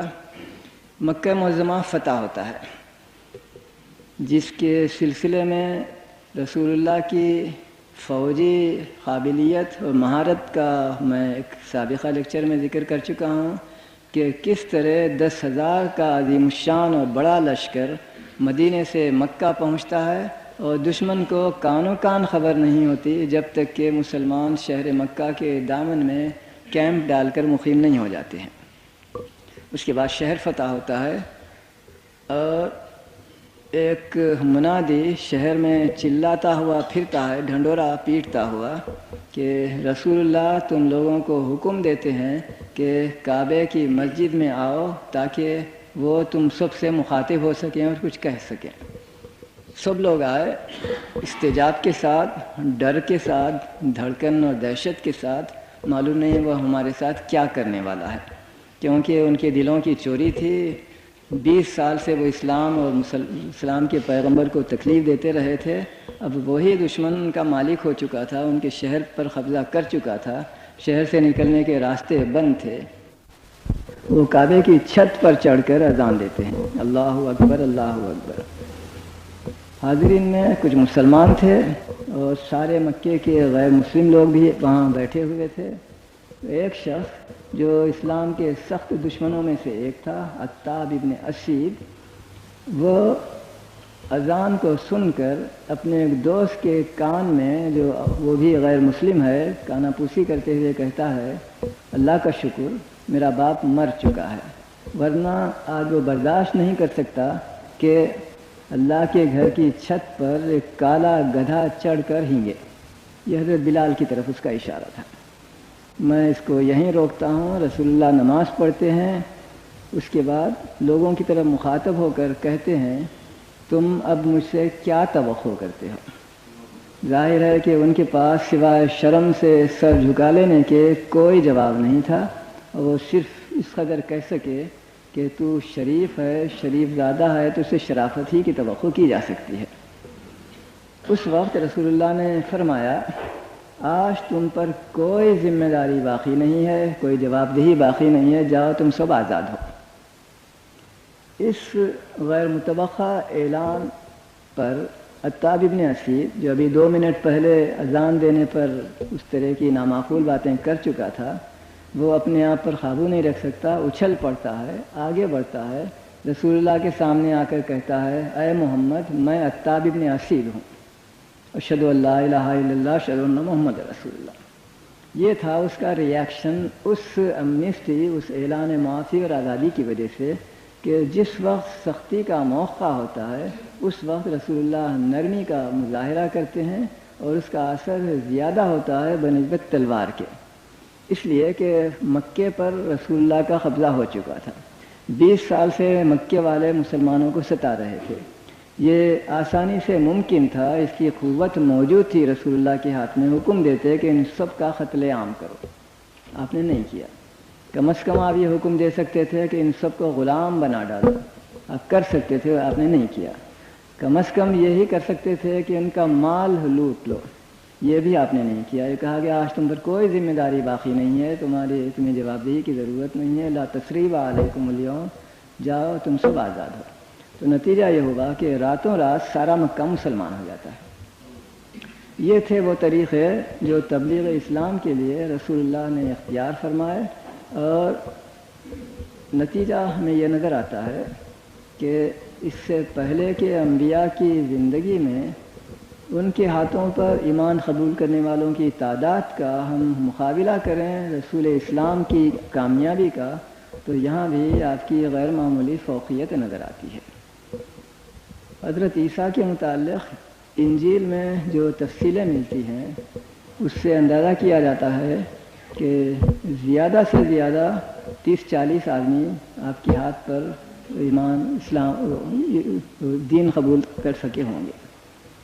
حضرت موسیٰ کے متعلق تو یہاں تک کہا جاتا ہے کہ ان کی قوم بنی اسرائیل کے لوگ، جن کی تعداد 5 لاکھ تھی، ان کا ساتھ تو دے رہی تھی ایک خود غرضی کے تحت کہ فرعون کے ظلم سے نجات دلائے، لیکن ایمان لانے والوں کی تعداد تقریباً 0 تھی، کیونکہ جب حضرت موسیٰ نے ان سے مخاطب ہو کر کہا کہ خدا نے تم سے وعدہ کیا ہے کہ تمہیں فلسطین کا ملک دے گا، بڑھو اور اس ملک پر قبضہ کر لو، تو انہوں نے کہا کہ ان جباروں سے ہم مقابلہ نہیں کر سکتے، تمہارے خدا نے وعدہ کیا ہے تو تم اور تمہارا خدا دونوں جاؤ، اس پر حملہ کرو، اس پر قبضہ کر لو، پھر ہم آئیں گے اور اس شہر میں رہیں گے۔ دوسرے الفاظ میں ساری قوم کافر ہو جاتی ہے، آپ کی بات کو قبول کرنے اور آپ کی بات پر ایمان لانے سے انکار کرتی ہے، کہتے ہیں کہ صرف 2 آدمی تھے جنہوں نے ایسا نہیں کیا، حضرت موسیٰ کے ساتھ دینے پر آمادگی ظاہر کی۔ ایک آپ کے بھائی حضرت ہارون تھے، اور دوسرے آپ کے خادم حضرت یوشع علیہ السلام، جو بعد میں وہ بھی نبی بنے۔ ان 2 کے سوا سارے بنی اسرائیل میں سے کسی ایک نے بھی آپ کی بات نہیں مانی تھی۔ اس کے برخلاف ایک اور چیز بھی بیان کرنی ہے۔ حضرت عیسیٰ کے 12 بہت ہی مخلص حواری تھے، ان میں سے ایک سینٹ پیٹر کا آپ نے نام سنا ہوگا، جس کی خبر ویٹیکان میں اٹلی میں ہے۔ اس کے متعلق انجیل ہی میں حضرت عیسیٰ کا قول ہے جا او شیطان۔ یہ ان کی کسی حرکت کی بنا پر، ان کے کسی طرز عمل کی بنا پر ہوا ہوگا، تفصیلیں میں معلوم نہیں۔ ایک اور حواری تھا، اس کے متعلق تو صراحت ملتی ہے کہ اس نے ارتداد اختیار کیا، اور پولیس کو چونکہ حضرت عیسیٰ کی گرفتار کرنے کی ضرورت تھی، تلاش کر رہی تھی، وہ غائب ہو گئے تھے، تو اس ساتھی نے جو مرتد ہو گیا تھا وہ پولیس کو بتاتا ہے یہ ہے عیسیٰ علیہ السلام۔ اس کے برخلاف رسول اکرم صلی اللہ علیہ وسلم کے ہاتھ پر جو لوگ آپ کی زندگی میں مسلمان ہوئے، ان کی تعداد کے متعلق صحیح اعداد و شمار ہمارے پاس نہیں ہے، لیکن ایسے اشارے ملتے ہیں جس سے ان کی تعداد کا ایک حد تک تخمینی اندازہ ہم کر سکتے ہیں۔ حجۃ الوداع جو وفات سے 3 مہینے پہلے کا واقعہ ہے، اس کے متعلق ہمارے مورخ لکھتے ہیں کہ اس وقت میدان عرفات میں 1,40,000 لوگ جمع ہوئے تھے، سارے مسلمان، مرد عورتیں بچے سب ملا کر 1,40,000 آدمی آئے تھے۔ اسلام میں حج ایک ایسا فریضہ نہیں ہے کہ ہر شخص کو ہر سال کرنا پڑتا ہو، اس لیے شاید یہ گمان نامناسب نہ ہوگا کہ سب مسلمان جو مسلمان ہوئے تھے وہاں اس سال حج کے لیے نہیں آئے تھے، اور کچھ لوگ گھر میں رہے، کچھ لوگ آئے۔ اگر فرض کیجئے کہ ہر 5 میں ایک شخص آیا ہو تو اس طرح مسلمانوں کی تعداد کم از کم 5-6 لاکھ کی ہمیں فرض کرنی پڑتی ہے۔ کہاں 10-12 آدمی، کہاں 2 آدمی، اور کہاں یہ تعداد۔ اور ہمیں اسلام کی تاریخ میں یہ نظر آتا ہے کہ علی العموم بہت ہی شاذ و نادر استثناؤں کے ساتھ اسلام قبول کرنے کے بعد کوئی شخص ارتداد نہیں کرتا۔ عہد نبوی میں ایک آدھ ارتداد کی شکل ہمیں نظر آتی ہے، لیکن حقیقت میں وہ مسلمان ہونے کے بعد کا ارتداد نہیں ہے، وہ منافق تھے، منافقانہ طور پر اسلام کا اظہار کرتے تھے اور اسلام کو اندر سے نقصان پہنچانا چاہتے تھے، لیکن جب ان کی چلی نہیں تو بھاگ جاتے ہیں اور پھر اپنے کفر کا کھلم کھلا اعلان کرتے ہیں۔ غرض یہ چند چیزیں ہیں جو تبلیغ کے سلسلے میں ہمیں نظر آتی ہیں۔ وقت بہت کم باقی رہا ہے دوسرے پہلو کے متعلق، لیکن میں کوشش کرتا ہوں کہ اس کو بھی 2-4 منٹ میں آپ سے بیان کروں، یعنی غیر مسلموں کے متعلق اسلام کا برتاؤ۔ اس آیت سے آپ میں سے ہر شخص واقف ہے، لا اکراہ فی الدین ان علیک الا البلاغ، جبر کرنا اس کی کوئی اجازت نہیں اسلام قبول کرنے کے لیے۔ پیغمبر کا فریضہ بلاغ، تبلیغ، بس، اس کے بعد نتیجہ اللہ کے ہاتھ میں ہے۔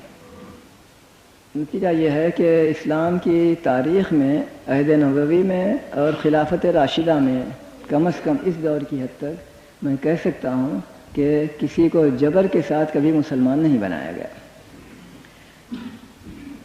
غیر مسلموں کے ساتھ کیا برتاؤ کرنا چاہیے؟ ایک عجیب و غریب چیز ہمیں قرآن میں ملتی ہے، وہ یہ ہے کہ ہر مذہبی دینی کمیونٹی کو کامل داخلی خود مختاری دی جائے کہ عبادت بھی وہ اپنے طرف سے کر سکیں، مقدمات میں اپنے ہی قانون پر، اپنے ہی ججوں کے ذریعے سے اپنے مقدمات کا فیصلہ کرائیں وغیرہ، کامل داخلی خود مختاری دی جاتی ہے۔ اور قرآن کی کئی آیتوں میں اس کا ذکر ہے، جن میں سے ایک آیت بہت ہی واضح ہے، وَلْيَحْكُمْ أَهْلُ الْإِنْجِيلِ بِمَا أَنزَلَ اللَّهُ فِيهِ، انجیل والوں کو چاہیے کہ اس چیز پر عمل کریں جو خدا نے انجیل میں نازل کیا ہے۔ ان احکام کے تحت عہد نبوی ہی سے قوم واری خود مختاری ساری آبادی کو مل گئی تھی۔ مسلمان اپنے دین پر عمل کرتے، دینی عبادتی معاملات میں بھی اور قانونی معاملات میں بھی اور دیگر امور میں، اسی طرح ہر دوسری ملت کے لوگوں کو بھی اس کی آزادی ہوتی تھی۔ اس کے کچھ عرصہ بعد ایک نیا واقعہ پیش آتا ہے، مسلمانوں پر جنگ فرض کی جاتی ہے اور غیر مسلم رعایا کو اس سے مستثنیٰ کیا جاتا ہے، کیونکہ اگر مسلمان دین کی خاطر جنگ کریں تو غیر مسلموں کو اسلام کی خاطر جنگ کرنے پر مجبور نہیں کیا جا سکتا۔ چونکہ مسلمان جنگ کر کے اسلامی مملکت، ریاست اور حدود کی حفاظت کرتے ہیں، جس کے باعث وہاں رہنے والی غیر مسلم رعیت امن و امان سے متمتع ہوتی ہے، جبکہ مسلمان اپنا سر کٹاتے ہیں ملک کی حفاظت کے لیے، تو فوجی ضروریات کے تحت غیر مسلم رعایا پر ایک ٹیکس عائد کیا جاتا ہے جو جزیہ کہلاتا ہے۔ یہ جزیہ اسلام کی ایجاد نہیں ہے، اسلام سے پہلے ایران اور روم میں بھی جو لوگ فوجی خدمت انجام نہیں دیتے ان کو ایک ٹیکس ادا کرنا پڑتا تھا۔ چنانچہ یہ چیز اسلام میں بھی آئی اور غیر مسلم رعایا ایک بہت ہی خفیف ٹیکس دے کر جو سال میں 10 دن کی غذا کے مترادف تھا، وہ مسلمان سلطنت کی پوری حفاظتی قوتوں، فوج، پولیس وغیرہ سے مستفید ہوتے رہتے، اور جس وقت مسلمان اپنا سر کٹاتے یہ تجارت کرنے، حرفت کرنے میں رہ کر ثروت کماتے رہتے تھے۔ اس کے علاوہ ہمیں ایک اور چیز نظر آتی ہے غیر مسلموں کے متعلق، وہ یہ ہے کہ دین کی بنا پر غیر مسلم رعایا کے ساتھ کوئی ڈسکریمنیشن نظر نہیں آتا۔ چنانچہ ہم دیکھتے ہیں کہ سن 2 ہجری میں جب غزوہ بدر میں مسلمانوں کو فتح ہوئی، مکے والوں کو شکست ہوئی، تو مکے والوں نے ایک وفد دوبارہ حبشہ کو بھیجا اور چاہا کہ وہاں جو مسلمان مہاجر متمتن ہیں ان کو نئے نجاشی سے اسی طرح واپس حاصل کر لیں اور ان کو تکلیف دیں۔ جب اس کی اطلاع رسول اللہ کو ہوئی تو مورخوں نے لکھا ہے کہ رسول اللہ نے عمرو بن امیہ ضمری کو اپنا سفیر بنا کر نجاشی کے ہاں بھیجا تاکہ مسلمانوں کی سفارش وہ کرے اور ان کی حفاظت کے لیے حکمران کو آمادہ کرے، اس صراحت کے ساتھ کہ عمرو بن امیہ ضمری اس وقت تک مسلمان نہیں ہوئے تھے۔ ایک شخص کو سفیر بنایا جاتا ہے کیونکہ شخصی اعتماد ہے، اور یہ ضروری نہیں سمجھا جاتا کہ وہ مسلمان بھی ہو۔ اسی طرح ہمیں اس کا بھی پتہ چلتا ہے کہ رسول اللہ کے ہمسائے میں کچھ یہودی رہتے تھے۔ ایک یہودی کا بچہ بیمار ہوتا ہے تو رسول اللہ اس بچے کی عیادت کے لیے اس کے گھر کو جایا کرتے ہیں۔ یہ مختلف چیزیں ہمیں نظر آتی ہیں غیر مسلموں سے برتاؤ کے سلسلے میں۔ ایک اور چیز، جب مسلمانوں ہی کا نہیں یہودیوں کا جنازہ بھی شہر سے کی گلیوں میں سے گزرتا اور اتفاق سے رسول اللہ وہاں کسی جگہ بیٹھے ہوئے ہوتے تو اس جنازے کو دیکھ کر آپ کھڑے ہو جاتے تاکہ کسی موت کے حادثے کے موقع پر ان کے ساتھ ایک طرح سے اپنی ہمدردی کا مظاہرہ کریں اور انہیں کوئی دلی تکلیف نہ ہو کہ ہمارے یہاں تو موتا لاش نکلی ہوئی ہے اور یہ لوگ ہنس رہے ہیں اور چلا رہے ہیں۔ غرض اس طرح کی چیزیں ہمیں تاریخ اسلام میں ملتی ہیں کہ مسلمانوں کا طرز عمل غیر مسلم رعایا کے ساتھ اس قدر رواداری کا تھا کہ اس کی نظیریں ہمیں تاریخ عالم میں کم ملتی ہیں۔ اس کا جو نتیجہ نکلا اس کی طرف اشارہ کر کے میں اسے ختم کرتا ہوں۔ رسول اللہ کی وفات کے بعد پہلی مرتبہ مسلمانوں میں خانہ جنگی ہوگی حضرت عثمان کے زمانے میں، پھر اس کے بعد بارہا خانہ جنگیاں ہوتی رہیں گی۔ کسی بھی مسلمانوں کی خانہ جنگی کے زمانے میں غیر مسلم رعایا نے کبھی بغاوت نہیں کی۔ وہ نہ اس فریق کا ساتھ دیں گے نہ اس فریق کا، یہ اپنی حد تک ٹھیک ہے، لیکن اس موقع سے فائدہ اٹھا کر اس غاصب مسلمان حاکم سے نجات حاصل کریں اس کا خیال انہیں کبھی پیدا نہیں ہوا۔ حتیٰ کہ حضرت عثمان، حضرت معاویہ وغیرہ کے زمانے میں قیصر روم نے پیام بھیجے اور وہاں کی اسلامی ممالک کی عیسائی رعایا سے کہا یہ موقع ہے تم بغاوت کرو، میں بھی اسی وقت حملہ کرتا ہوں، مسلمانوں پر اندر سے اور باہر سے دونوں طرف سے حملہ کریں گے، ان سے ہم نجات پائیں گے۔ ان کا جواب اس ابتدائی زمانے سے لے کر کروسیڈز تک جب کبھی ایسے مطالبے پوپ نے کیے یا کسی عیسائی حکمران نے تو ان کا جواب ہی ہوتا تھا ہم ان کافر حکمرانوں کو یعنی مسلمانوں کو ہم مذہب حکمرانوں پر ہم ترجیح دیتے ہیں۔ اس کی وجہ یہی تھی کہ مسلمان کبھی غیر مسلموں پر جبر نہیں کرتے تھے اسلام لانے کے لیے، اور ان کو کامل آزادی اور خود مختاری دیتے تھے، حتیٰ کہ ان کی دینی مدد بھی کیا کرتے تھے۔ چنانچہ حضرت عمر کے زمانے کا ایک مشہور واقعہ ہے، اس کی اصل دستاویز آج تک محفوظ ہے۔ اس میں ایک عیسائی، حضرت عمر کے زمانے کا واقعہ ہے، عیسائی اپنے بعض ہم مذہبوں کو جو ایک دوسرے شہر کے تھے یہ لکھتا ہے آج کل ایک نئی قوم ہماری حاکم بن گئی ہے لیکن وہ ہم پر ظلم نہیں کرتی، اس کے برخلاف وہ ہمارے گرجاؤں کو اور ہمارے کانوینٹس کو مدد ہی کرتی ہے۔ السلام علیکم ورحمۃ اللہ وبرکاتہ۔ السلام علیکم ورحمۃ اللہ وبرکاتہ۔ سوالات جو آج کے اجتماع کے دوران میں کیے گئے ہیں ان کے متعلق کچھ مختصراً عرض کرنے کی آپ سے اجازت چاہتا ہوں. توقع ہے کہ آپ میری تقصیروں کو اور میری کوتاہیوں کو ان جوابات کے متعلق بھی اور اپنی ساری گزشتہ تقریروں کے متعلق بھی مجھے معاف فرمائیں گے، کیونکہ کوئی انسان معصوم ہونے کا دعویٰ نہیں کر سکتا، اور اگر مجھ میں کوئی قابلیت، کوئی خصوصیت ہے تو وہ یہی ہے کہ میں اپنی تقصیروں کو ماننے کے لیے ہر وقت آمادہ ہوں. پہلا سوال یہ ہے، آپ کے بیان کے مطابق نبی کریم صلی اللہ علیہ وسلم کے پیروکاروں کا تناسب حضرت عیسیٰ کے پیروکاروں سے کافی زیادہ تھا. کیا وجہ ہے کہ موجودہ دور میں وہ تناسب نہیں رہا؟ اس کے دو جواب ہو سکتے ہیں. ایک جواب قدرت کے متعلق ہے اور دوسرا جواب خود آپ کے ہمارے متعلق ہے.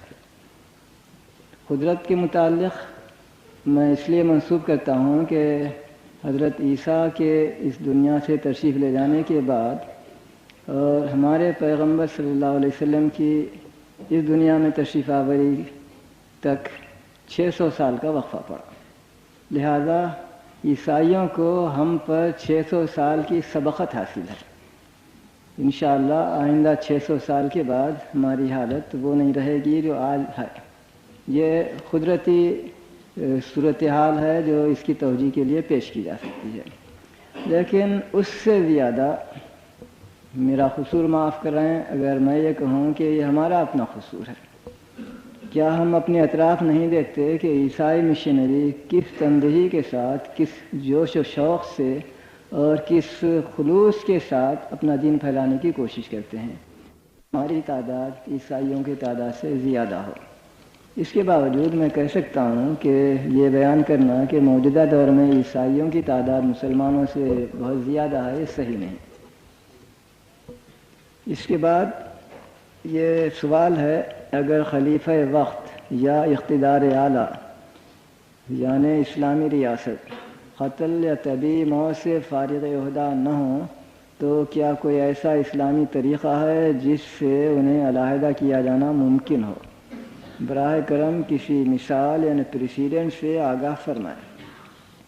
میرا پہلا جواب یہ ہے کہ آپ کو اس کی خواہش نہیں کرنی چاہیے، اور ضرورت ہے کہ مسلمانوں میں اتحاد، یکجہتی، تعاون عمل ہو. یہ نہیں کہ ایک دوسرے کے ساتھ خانہ جنگی میں مبتلا ہو کر اپنے دشمنوں کو موقع دیں کہ ہم پر قبضہ کریں. دوسرا پہلو اس کا یہ ہے، جس کی طرف میں اس سے پہلے بھی ایک جواب میں یا ایک تقریر میں اشارہ کر چکا ہوں، کہ مسلمان فقہا کے بیان کے مطابق حکمران ملک یا خلیفے کی حیثیت ایک وکیل کی ہے، اور موکل جو کسی شخص کو اپنا وکیل بناتا ہے اس بات کا ہمیشہ حق رکھتا ہے کہ اپنے وکیل کو معزول کرے. تو جو لوگ کسی کو حکمران بنائیں گے انہی کو یہ بھی حق ہوگا کہ اس کو اس کی خدمت سے الگ کریں اگر ان کی رائے میں وہ اپنے فرائض انجام نہیں دے رہا ہے. اس کے بعد کا سوال ہے، کل آپ نے ایک سوال کے جواب میں ارشاد فرمایا تھا کہ استاد کے لیے شاگرد کا دیا ہوا ہدیہ لینا مناسب نہیں. ہمارے علماء کرام تقریریں کرنے کا معاوضہ لیتے ہیں، اس کے متعلق قرآن و حدیث کی روشنی میں آپ کا کیا خیال ہے؟ مجھے معلوم نہیں کہ ایسا ہوتا ہے، لیکن میں عرض کروں گا کہ ہر شخص کی ضرورتیں ہوتی ہیں، اس لیے کوئی عام حکم نہیں دیا جا سکتا. ایک مثال میں آپ کو دیتا ہوں. حضرت عمر کو رسول اکرم نے ایک خدمت پر مامور کیا تھا، اور جہاں تک مجھے یاد ہے وہ زکوٰۃ وغیرہ کی تحصیل کا کام تھا. انجام دینے کے بعد جب واپس آئے تو رسول اللہ نے ان کی تنخواہ کے طور پر کچھ رقم انہیں عطا کی.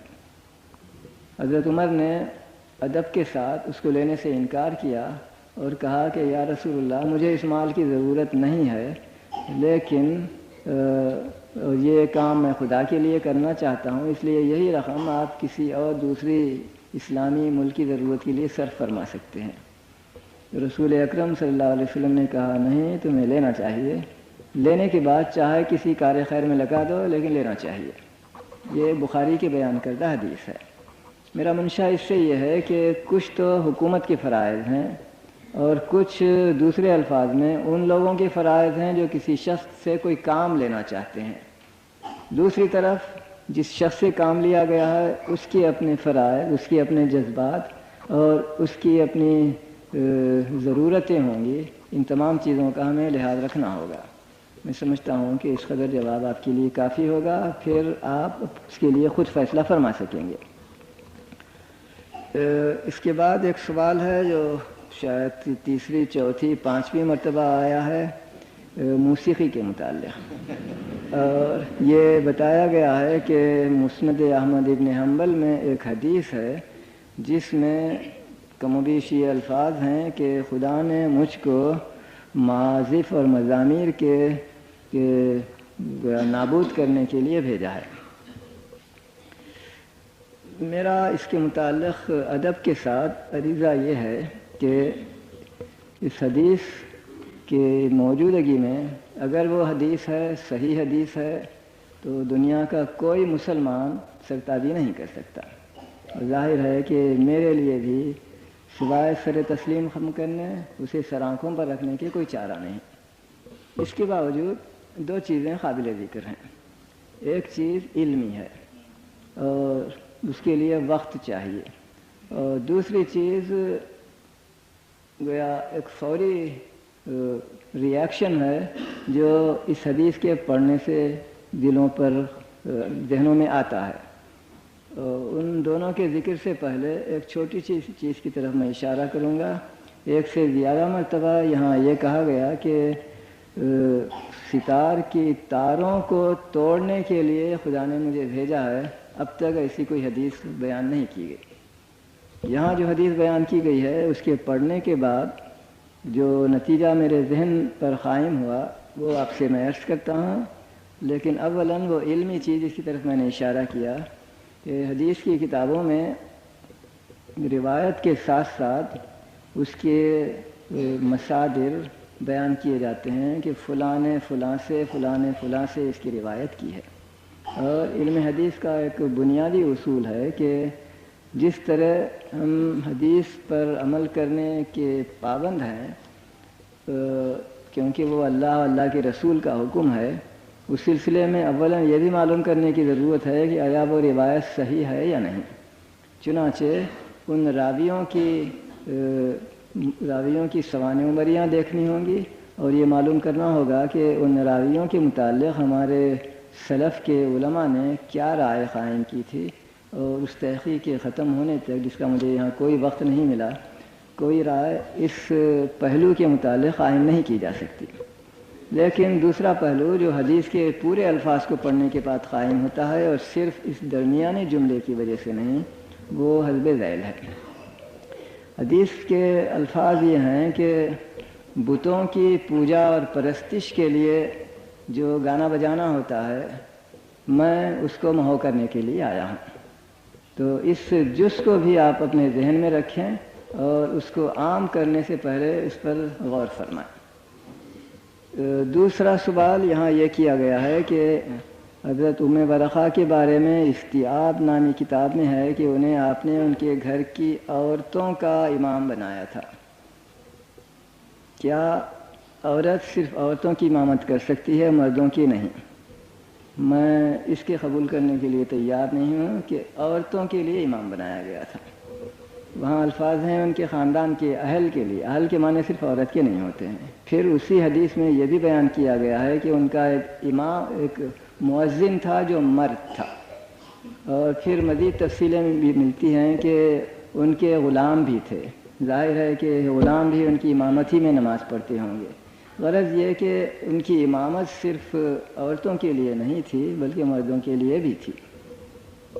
تیسرا سوال، رسول اکرم طائف میں غالباً 1.5 ماہ رہے، آپ نے وہاں کس کے ہاں قیام کیا؟ مجھے اس کا علم نہیں، میں سمجھتا ہوں کہ مشکل سے 1 دن وہاں رہے۔ 1.5 مہینے کی میں نے کبھی کوئی روایت پڑھی نہیں، ممکن ہے صحیح ہو۔ اس کے بعد ایک سوال ہے، غائبانہ نماز جنازہ جائز ہے یا نہیں؟ روایات میں آیا ہے کہ نجاشی کی وفات کے وقت تمام پردے ہٹا دیے گئے اور حضور صلی اللہ علیہ وسلم نے اس کی نماز جنازہ پڑھائی۔ ذرا وضاحت فرمائیں۔ جہاں تک بخاری کی روایت کا تعلق ہے، جو حدیث کی سب سے مستند کتاب ہے، اس میں اس جز کا ذکر نہیں ہے کہ پردے ہٹا دیے گئے تھے۔ اگر ان پردوں سے مراد میں یہ لوں کہ رسول اللہ نجاشی کو دیکھ سکتے تھے، یہ نہیں کہ نجاشی کی لاش آپ کے سامنے ہو، اس پر پردہ ہو، اس معنی میں بھی جیسا میں نے عرض کیا کہ بخاری کی روایت میں کوئی ذکر نہیں ہے، اور کسی اور روایت میں ہو تو میں نے کبھی پڑھی بھی نہیں آج تک۔ بہرحال یہ صراحت سے ہمیں معلوم ہوتا ہے کہ رسول اکرم صلی اللہ علیہ وسلم نے ایک شخص کی اس کی وفات کے بعد جو ایک اور ملک میں ہوئی تھی، مدینہ منورہ میں نماز جنازہ پڑھائی، اور اب 1400 سال سے مسلمان ایسا ہی کرتے آ رہے ہیں، ایک سے زیادہ وقت بھی نماز جنازہ پڑھتے ہیں اور ایک وقت بھی پڑھتے ہیں۔ اس میں کوئی امر مانی نہیں کہ ہم اپنے بھائی کے لیے، اپنی بہن کے لیے جو خدا کے یہاں جا چکی ہے دعا کریں، اس کے لیے مغفرت مانگیں، دعا کریں۔ دوسرا سوال ہے، حضور صلی اللہ علیہ وسلم کسی غیر مسلم کو مسلمان کرتے وقت کیا پڑھاتے تھے؟ میں سمجھتا ہوں صرف ایک ہی لفظ ہوتا تھا، لا الہ الا اللہ محمد رسول اللہ۔ ممکن ہے کچھ اور تفصیلیں ہوتی ہوں، اس سے پوچھا جاتا ہو کہ کیا تم نماز پڑھو گے، کیا تم روزہ رکھو گے، کیا تم اسلام کے احکام پر عمل کرو گے، اس طرح کی چیزیں ہو سکتی ہیں، اور وہ مختلف افراد کے لحاظ سے مختلف بھی ہو سکتی ہیں، کیونکہ کئی بار اس کا ذکر آیا کہ صرف لا الہ الا اللہ محمد رسول اللہ کہا گیا اور ختم ہو گیا قصہ۔ ایک سوال ہے، کیا مسلمانان عالم کو ایک مرکز پر مجتمع کرنے کے لیے اسلامی خلافت کا دوبارہ قائم کرنا ضروری نہیں ہے؟ اگر ہے تو اس کے کیا امکانات ہیں، اور ایسا کرنے کے لیے کیا اقدامات ضروری ہیں اور کس سطح پر؟ اس کا میں جواب دینے سے قاصر ہوں، سوائے اس کے کہ میری بھی تمنا ہے کہ ایسا ہو۔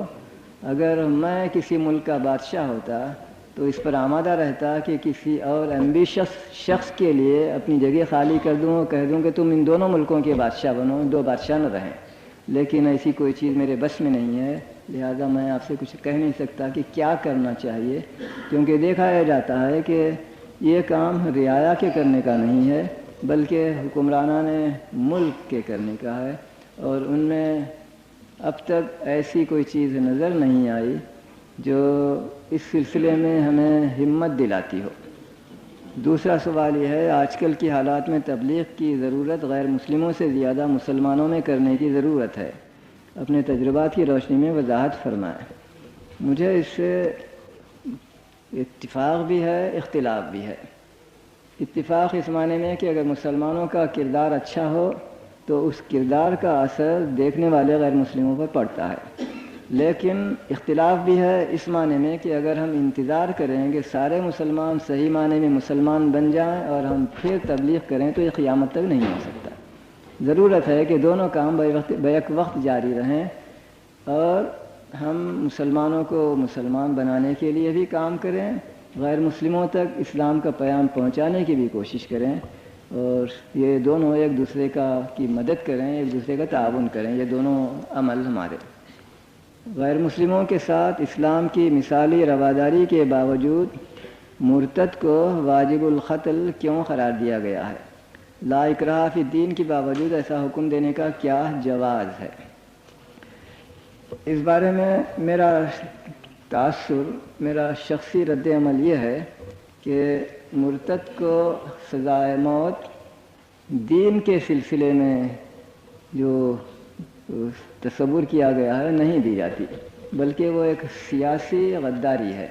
دنیا کی کوئی حکومت بھی آج تک حکومت سے، ملک سے، وطن سے غداری کرنے والے کو معاف نہیں کرتی، بلکہ اس کی سزائے موت اس کے لیے حکم کے طور پر معین ہے۔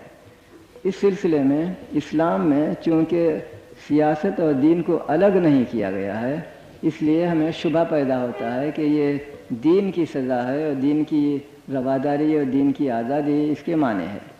میں اس کے برخلاف یہ سمجھتا ہوں کہ چونکہ ہم کسی کو اسلام میں داخل ہونے اور اسلامی کمیونٹی کے اندر آنے کا پر جبر نہیں کرتے، لیکن جب وہ واقعی خلوص کے ساتھ اس کے اندر داخل ہوتا ہے تو اس کو سیاسی ضروریات کے تحت سولیڈیرٹی کی ضرورت ہوگی.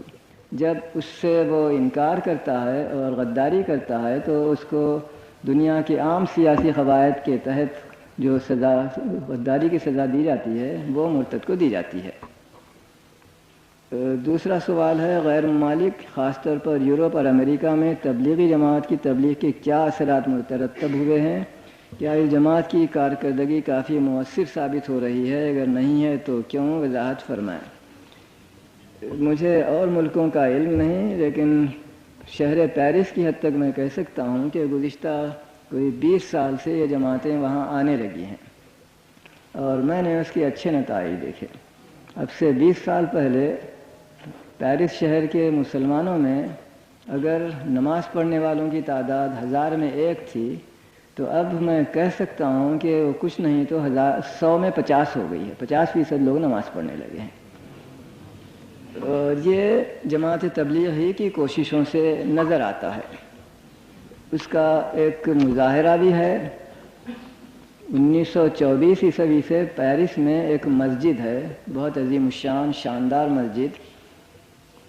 اب گزشتہ 10-12 سال سے یہ مسجد ناکافی ثابت ہو رہی ہے اور نتیجہ یہ ہے کہ روز بروز شہر میں نئی مسجدیں یا بننے لگی ہیں یا کرائے پہ لے کر اس سے مسجد کا کام لیا جا رہا ہے، یا خود عیسائیوں کی طرف سے فروخت کیے جانے والے گرجاؤں کو خرید کر ان کو مسجد میں مبدل کیا جا رہا ہے. نتیجہ یہ ہے کہ اس وقت میرے علم میں شہر پیرس اور اس کے مضافات میں 80 سے زیادہ مسجدیں ہیں. ایک اور سوال ہے، اول مسلمین میں صلی اللہ علیہ وسلم کی بڑی صاحبزادی حضرت زینب رضی اللہ عنہا کا نام کیوں نہیں بتلایا جاتا، جبکہ ان کی ہم عمر یا ان سے بھی کم عمر حضرت علی رضی اللہ عنہ کا نام لیا جاتا ہے؟ میرا منشا یہ نہیں تھا کہ سارے مسلمانوں کی تعداد بیان کروں. حضرت علی کے متعلق چونکہ صراحت سے ذکر آتا ہے کہ انہوں نے 10 سال کی عمر میں اسلام قبول کیا، اور اس سلسلے میں ہمارے مورخ بیان نہیں کرتے کہ آپ کے بچے، آپ کی لڑکیاں بھی اسلام کا اعلان کر چکی تھیں.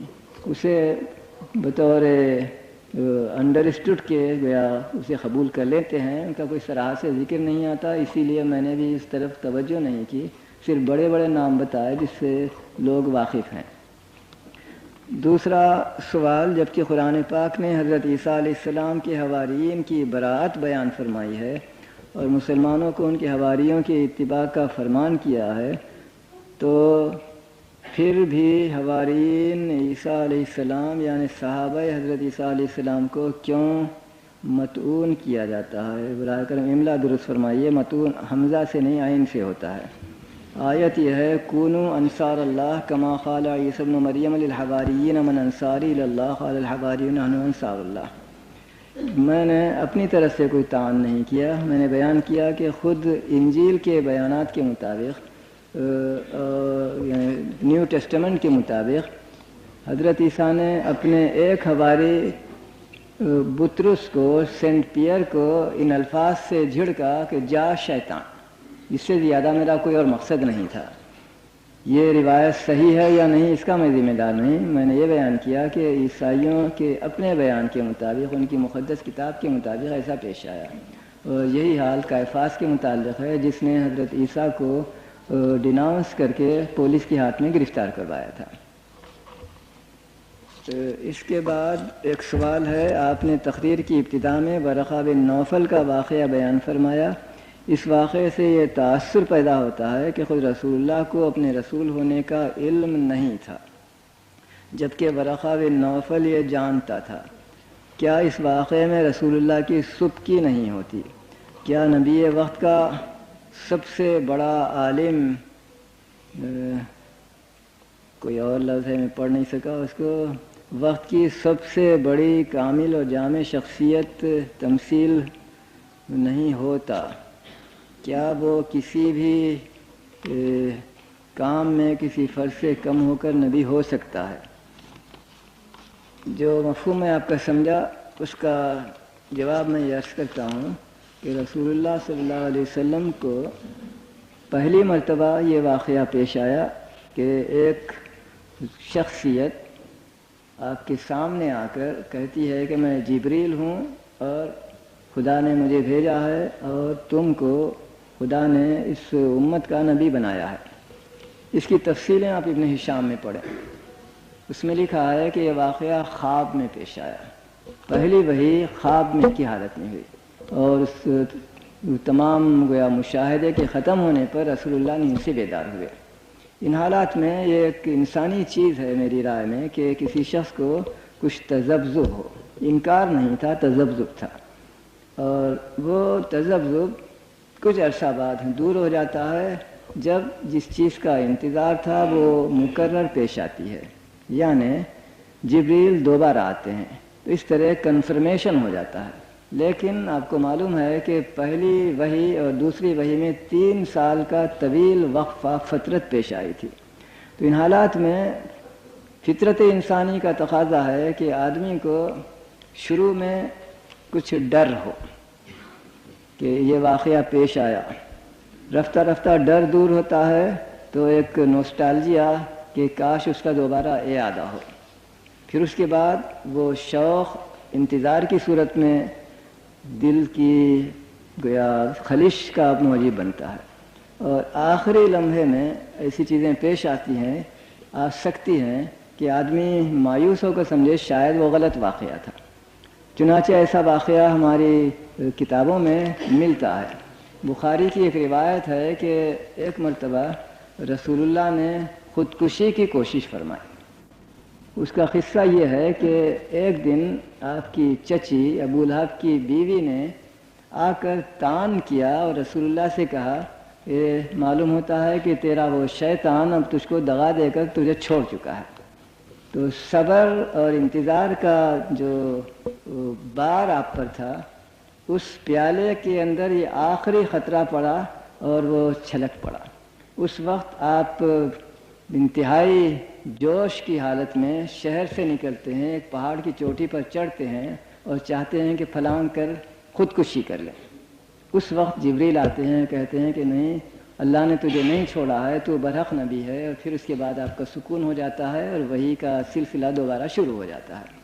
تو ان حالات میں رسول اللہ کو آپ فرشتہ نہ سمجھیے، رسول اللہ کو آپ انسانیت سے بالا کوئی چیز نہ تصور کیجیے۔ رسول اللہ ایک بشر تھے، قرآن بار بار کہتا ہے انما انا بشر مثلکم، تو رسول اللہ کا طرز عمل بشری انسانی ریاکشن کے مطابق ہی ہو سکتا ہے، اور یہ اگر ابتداً کچھ شبہ بھی پیدا ہوا تو وہ انکار کا کے باعث نہیں تھا، بلکہ ہم کہہ سکتے ہیں وہ شاید تواضع اور ایثار کے باعث تھا کہ مجھ کو اللہ کیسے نبی بنا سکتا ہے، یا کچھ اس طرح کا جذبہ ہوگا جس کے باعث۔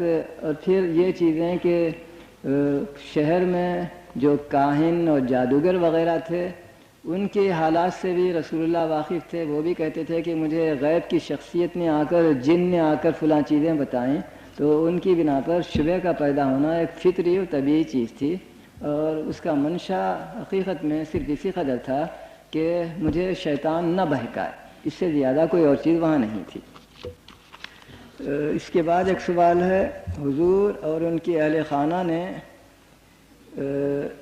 شعیب ابی طالب، لفظ ہے شین عین بے، اس میں یا نہیں ہے، شعیب ابی طالب میں پناہ لی، کیا شعیب ابی طالب میں پناہ لینے والے تمام مسلمان تھے یا ان میں کچھ غیر مسلم شامل تھے؟ اگر غیر مسلم شامل تھے تو کیا وجہ تھی؟ وضاحت فرمائیں۔ اگر ابو طالب نے کچھ عرصہ شعیب میں پناہ لیے رکھی، بھوک وغیرہ برداشت کی، تو اس کی کیا وجہ تھی؟ میں سمجھتا ہوں اس سوال کی تفصیلیں آپ کو آسانی کے ساتھ ہر سیرت کی کتاب میں مل سکتی ہیں۔ اس میں معاہدہ مکے والوں نے یہ کیا تھا کہ خاندان بنی ہاشم کا بائیکاٹ کیا جائے، لہذا مسلم غیر مسلم جتنے افراد تھے سب پر اس کا اطلاق ہوتا تھا، اور ہماری کتابوں میں مثلاً بلاذری کی کتاب میں صراحت ہے کہ اور غیر مسلموں نے تو خاندانی سالیڈیرٹی کی خاطر ساتھ دیا رسول اللہ کا، لیکن ابو لہب نے خاندان کو چھوڑ کر، شعب ابی طالب کو چھوڑ کر شہر میں آ کر کہا کہ میں اپنے آپ کو سولیڈرائز کرتا ہوں، میں تمہارے ساتھ رہتا ہوں، میں بتوں کی حمایت کروں گا۔ تو ان حالات میں مسلمان اور غیر مسلم وہاں دونوں تھے۔ غیر مسلموں نے عربی یا خاندانی حمیت کی خاطر یہ کام کیا تھا، اور مسلمانوں نے مجبوری کے تحت وہ کام کیا تھا۔ رہا بھوک پیاس کو برداشت کرنا، اگر ہم قبول کرتے ہیں کہ خاندان کے ساتھ ہم اپنا تسانت یعنی سولیڈیرٹی برقرار رکھیں گے تو اس کے نتائج کو برداشت کرنا ہوگا۔ چنانچہ انہوں نے برداشت کیا، کچھ لوگ اس میں مرے، کچھ لوگ گویا اس بھوک پیاس سے نقصان اور تکلیف اٹھا کر بیمار بھی ہوتے رہے، لیکن بہرحال انہوں نے رسول اللہ کا ساتھ نہ چھوڑا۔ آخری سوال یہ ہے، مستشرقین کا یہ دعویٰ ہے کہ رسول اللہ مکے میں تو پیغمبر تھے اور مدینے میں بادشاہ بن گئے، آپ کی اس بارے میں کیا رائے ہے؟ میری رائے یہ ہے کہ رسول اللہ مکے میں نبی تھے، اس سے دشمن کو بھی انکار نہیں، مدینے میں صرف بادشاہ تھے، اس سے مجھے اتفاق نہیں۔ مدینے میں آپ نبی بھی تھے، بادشاہ بھی تھے، آپ کے فرائض میں اضافہ ہو گیا۔ دوسرے الفاظ میں اگر نبی سے مراد صرف یہ ہے کہ دین کی تبلیغ کریں، عبادت کی چیزیں بتائیں، عقائد کی چیزیں بتائیں، تو رسول اللہ بعثت سے لے کر وفات تک اس کام کو انجام دیتے رہے، مکے میں بھی مدینے میں بھی۔ اور بادشاہ سے مراد اگر یہ ہے کہ کسی سیاسی جماعت کا کسی خاص رغبے میں نظم و نسق کریں، تو مکے میں اس کا موقع نہیں تھا، مدینے میں اس کا موقع ملا، لہذا اس معنی میں بادشاہت وہاں کرتے ہیں۔ باقی لفظ بادشاہ سے نہ گھبرائیے کہ یہ نبی کی شان کے خلاف ہے، کیونکہ قرآن مجید میں بادشاہ کا لفظ حضرت داؤد، حضرت سلیمان جیسے پیغمبروں کے لیے بھی استعمال ہوا ہے۔